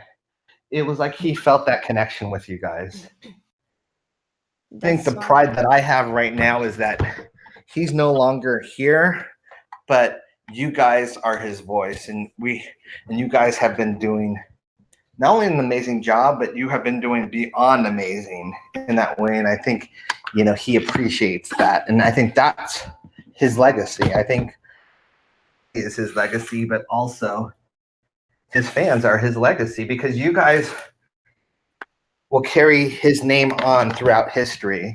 You will teach your kids about his name, or about his name, his music, his charity, his humanitarianism. You guys are the ones that will carry it on. And I think understood that, but he really appreciated and respected you guys. And I can tell you, it was not an act. It was when he would get into the car after, everything. Yeah. He would talk about you guys, about how amazing you were. And that kind of got, before we had 3T, that was like, wow, if we can have that, that'd be amazing as well. And it was that bond that you guys have. And it taught us how to treat fans, taught us how to. But there's a dark side too to the whole fan community. There is. Did that stop, or did that get less? Because I read an article, I think it was not Louis Theroux, but his dad, I think, had an interview with your uncle, and it was actually pretty good article. It's old. I might link it later in the description. And it explained how you went through the hallways of Neverland, and there were all pictures up the walls for the security to see with names, and is armed and dangerous, or thinks she is Mrs. Jackson. Yeah, there was that. There was all that. There was that at Havenhurst, though. Like, we were warned, about this person, like, hopping the fence, or be careful of this person. There was always that. But, it's one of those things that you take the good with the bad. Like, I never would, just like now, like, I'm so proud of the name, and I'm so proud of the Jackson name. It's, I would never be like, oh, I wish I wasn't this or that. No, that's the opposite. And I think that's the same thing with the fandom. It's like, my uncle loved you guys and loved, the connection that he had with you. And yes, there's going to be some bad apples in there, some stalkers, or this person that, thinks that they're Billie Jean or this or that, but that's just part of it, But is that something that the kids still are having? I mean, are those people still bothering the kids, or you guys, or? I don't know. I can tell you there's still security. Because seriously, some of them are really. No, I can tell you that hasn't stopped. Yeah, so to answer your question, there's definitely security always around the kids, and that won't stop, because that has to be anyway, because of just like there was, I hate to say it, but it's like there was not always security around us, but we were always warned about certain things, because during my uncle's heyday as well, and I'm talking about like the Thriller, and it's not really a heyday because history was just as big and all that stuff, but I'm talking about the younger, in terms of like American, like there was rumors of people wanting to kidnap one of us, or and like that, so we were warned about that. Always know where your brother is or whatever, because could you imagine if they kidnap one of us and they're holding us for ransom for my uncle to pay? That's how we had to grow up and think. We're off places that we had to be aware of it, because we were like his Achilles heel, in that way. We were always around him, and people knew how much he cared about us. So yes, that's just been our life in that way. But it's, as I said, it's never, even the backstabbing, it's never stopped me from trusting people. It's never stopped me. And I say trusting, I'm using that word in a way that wanting to trust people, it's never stopped me from being that person, that I'm not a cynical person. I'm still a trusting, loving person, it's just, it's what it is. There will always be bad apples. Yeah. Yeah, and they were always around your uncle. Oh God, they seem to follow him. I think he really had a lot of bad apples around him. Oh, 100%, yeah. But that's always the thing, with good people, there's always bad people around that are trying to either manipulate or trying to,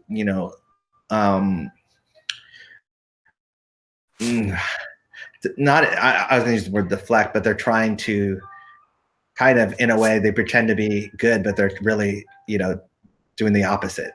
Yeah. It's almost like being close to someone knowing that you are sabotaging them. Yeah, like a duplicitous sort of two-sided nature. Yep.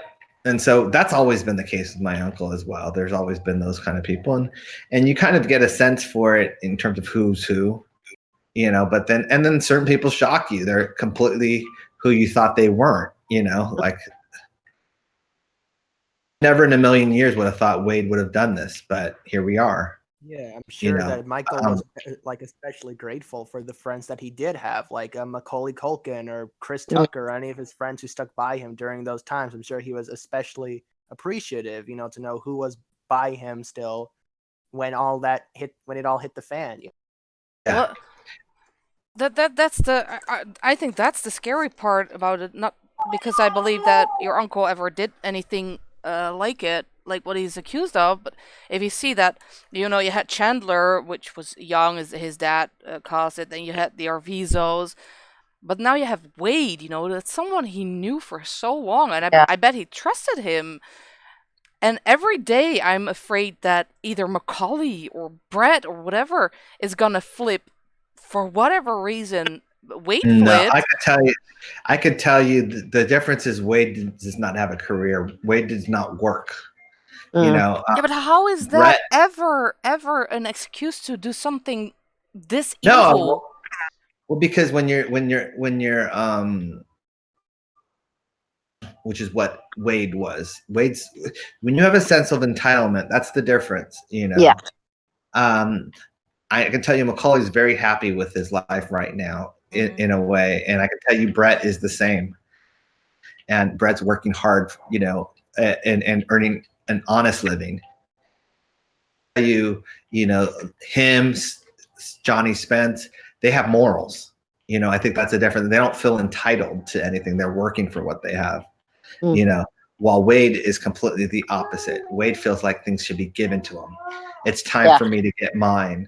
It's like, I want to be relevant. That's the problem with Wade. And I don't know Jimmy, but I can tell you that they seem like they're very much similar in that way. They're blame victims. They blame Michael for their shortcomings. Yeah. I didn't succeed because of Michael. Because he promised this and he didn't deliver that. Yeah. Thought I'm not successful.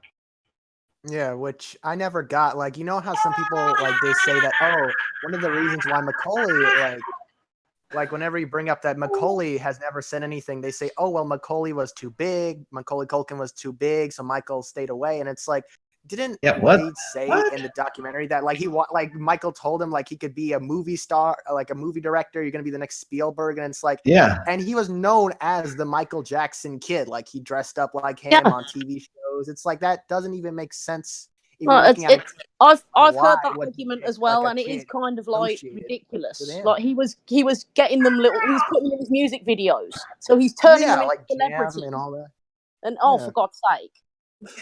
It's called not being appreciative of, and you just said it best. There's celebrities that are like that too. They hit it big and they forget everyone that helped them. Yeah. That's the Wade scenario. That's those kind of people. It's like, oh, I don't know you anymore. I'm big now. I've seen that in my lifetime. Not like that. I still have the same friends I've had, since the beginning, but I've seen people like that. It's like, oh, I can't associate with you. I'm supposed to be this now. And I think it's ugly, but that's life. Yeah, and it's all because of a damn Cirque du Soleil show is the thing. Like, it's over something like that. I don't believe that it's just that. I don't believe it's just that. How is that possible? It's not just that. There are also people saying his marriage was failing and that I think all at once. I think he felt betrayed because of that. I do. I think that he felt entitled. I think he felt like he was the perfect person to have done this. He was giving interviews saying he had the job, wasn't he? He was that certain that it was his. Yeah. Yeah, like there are clips of him saying, like, I've got the job, it's in the bag. And like that's the thing. Like after his death, like didn't he write in a book like you're moonwalking in the heavens or the stars? Like he was, and he was even with Tosh. He was even with Janet in the tribute show. Performing in the clips, like he in the MTV, in the MTV. Yeah. So for me, I feel that's the scenario. Is I feel like I said this earlier on in this conversation. I said I really feel like he was like, how dare they? How dare the estate? I was Michael's #1 witness, defense witness, and I deserve this. This is my calling. I'm supposed to be doing this. No one can do this better than me. Yep. And I'm gonna, and now, okay, they want to play like that. I'm gonna play like this because it's desperation as well, financial desperation. Yeah. And pressure from certain people, like his wife and stuff. But I feel that was the main. This is like all hypothetical. Obviously, we don't know, but I do feel that was the scenario. I feel like he felt. Number two, Wade's name has always been attached to Michael Jackson. Yeah. And that's what makes him relevant. It really does. He burnt bridges already with everything else that he's done because of the person he is. So he doesn't have those connections anymore. Yeah. So that was his last connection, his last attempt to be relevant, as he puts it. That's the issue. He's irrelevant without Michael Jackson. Yeah, he is completely irrelevant, and he can't stand it because he feels he deserves this like glory. He really does, and I think that's the danger of it. And you can tell with the interviews that he's been doing and everything. Even the after the Sundance one, he's enjoying this. Of course he is. Yeah. The difference between his state and James's state. James seems like he's someone that doesn't want to say something because he might get caught. Oh, he looks like he can. Case in point. I've never seen a man sweat the way he does. Seriously. He's about to croak any minute. Seriously. And Wade, it looks like, oh my gosh, the spotlight's on me. This is great, and I think that's the difference in it. So that's what makes me see the different personalities. Yeah. Used to it at this point. He's been doing this for way longer than didn't Jimmy just attach himself to what Wade was saying after he was already public with it, and then he added himself to it. That's the thing. And Wade, they have two very different approaches. Wade speaks in generalities. He never really gives specific dates or times. He just said it happened all the time.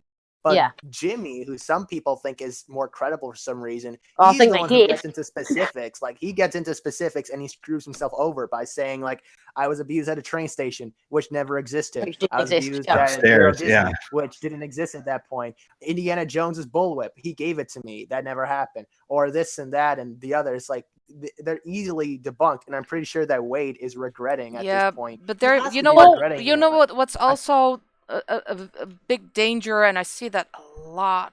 There's stuff on Twitter dropping by, the whole, what was that, Euro Disney stuff in 1988. Yeah.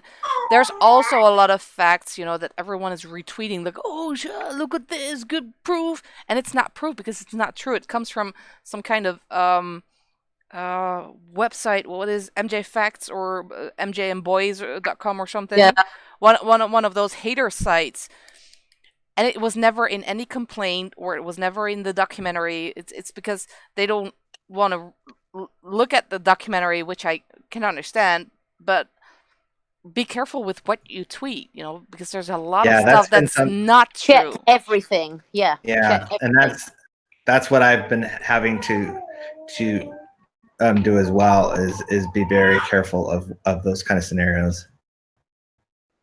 Yeah, because it makes your credibility go down a lot. It kills your credibility, right? And that's the thing for me. Like, I think I've mentioned the Euro Disney thing one time, and then I was told that might not be true. Or I did the same thing, you know, because it came from appearing to be reliable sources, but it's like, you know what? From now on, I will check myself, because I got hand in the fire. I got burned. So yeah, and it's sad that it's like they can say as many easily disprovable things, and they never get to. We say like one thing which came from an MJ fact source, like they said it, they came up with the story, then we disprove it, and then they say, oh, but they Jimmy never said that, so that means your entire argument is like, no, we're like, no, Jimmy said enough other shit that wasn't true, so yeah. And that's the thing, and it is amazing that Jimmy was the one that everyone thought was more credible. You know, and he kills the whole narrative with the train. It's awesome. Yeah, exactly. I thought seeing the clip wise, Jimmy was the one that I couldn't stand his acting more than Wade's. You know, those sad eyebrows. Yeah, you know, that bothered me more than anything. It really irritates me. Go ahead, Tosh. No, it was just so that Dan Reed is screwing them over. I'm sure Wade is regretting it at this point, because every time Dan Reed speaks, he's saying something. Oh my God, he's literally saying that he got it wrong. He got it wrong. Like, and he was, but that disproves the whole narrative that MJ just he supposedly got tired of them after they hit. They can't have it both ways. Like it's disproving itself. But the thing is, they talk about two completely different Michaels. You've got, I can't remember who says what. There's so much nonsense. But you've got one that said, "Oh yeah, James was like, he was very careful and like." They have different strategies. And then you've got Wade that's like, "Yeah, he couldn't help himself. Every 5 minutes, my mum was there in the room," and it's like, what the hell? They're all different. Really like compare our Vizo story, for example. Compare his story to Chandler's, and then compare Chandler's to all of them have wildly different stories, and a lot of them weren't even at Neverland. Like the documentaries Leaving Neverland, when they talk about, they bring up Jordan Chandler, wasn't he supposedly abused in Monaco, not even at Neverland? Like that's the thing, it's ridiculous. They all have wildly different stories at all, and he didn't expect us to be ready with so many receipts either. Yeah, I think that was the thing. Tosh, do you think that Dan Reed knew from the beginning that they were lying? I don't know yet. I honestly don't. I've thought of both scenarios. The problem is that his narrative is so scripted to me that I would feel like he had to have known, but then there's certain things I don't know. I don't know if he knew about Brandy, at all, So there's certain things I don't think he did know. And then there's certain things that I think he knew, but he helped shape it himself. Yeah, he invested in the narrative. Well, he said himself that he was a gun for hire, and he's doing this for HBO and Channel 4 now. And I was talking about the live last week. I explained that I found the connection. That book, that Victor Gutierrez book from Michael Jackson Was My Lover, The Secret Diary of Jordan Chandler, as if there would be one, Yeah. I mean, they even said themselves that was not, Right, but that was commissioned by World of Wonder back in, I think, 2006 to be made into a movie. Yeah, creepily. And that didn't happen, but what I thought was kind of interesting is that World of Wonder's best clients, because they're not just making up stuff. I mean, they have to be ordered to do stuff as well. Was that their biggest clients were both Channel 4 and HBO. So I think it's just maybe, with the whole pedophilia stuff, this is just my theory, but that they want to make him the poster child of pedophilia to have it accepted. And having it made by World of Wonder, who's always on the edge with stuff like that, might have been a little bit too obvious. So they switched to Dan Reed, and they just gave him a bunch, and he thought, oh well, pays well enough, so let's do it. Interesting. Yeah, I definitely it's interesting, the strategy, and I do imply to follow that rabbit hole of who's involved and who's who's been the biggest cheerleader, but who's also, you know, the company's involved in it, you know, and who's been supporting this. Because well, the weird thing is that Channel 4 is not like PBS and stuff is not funded by the government. It is commercially funded by companies like Sony and MGM and more Sony and TriStar and more Sony. So that is what made my hair in my neck stand up. Yeah. Well, I also think that there's, as I said, there's smoke and mirrors involved in this. And, you know, and it helps, it benefits certain people to push this narrative. Yes, definitely.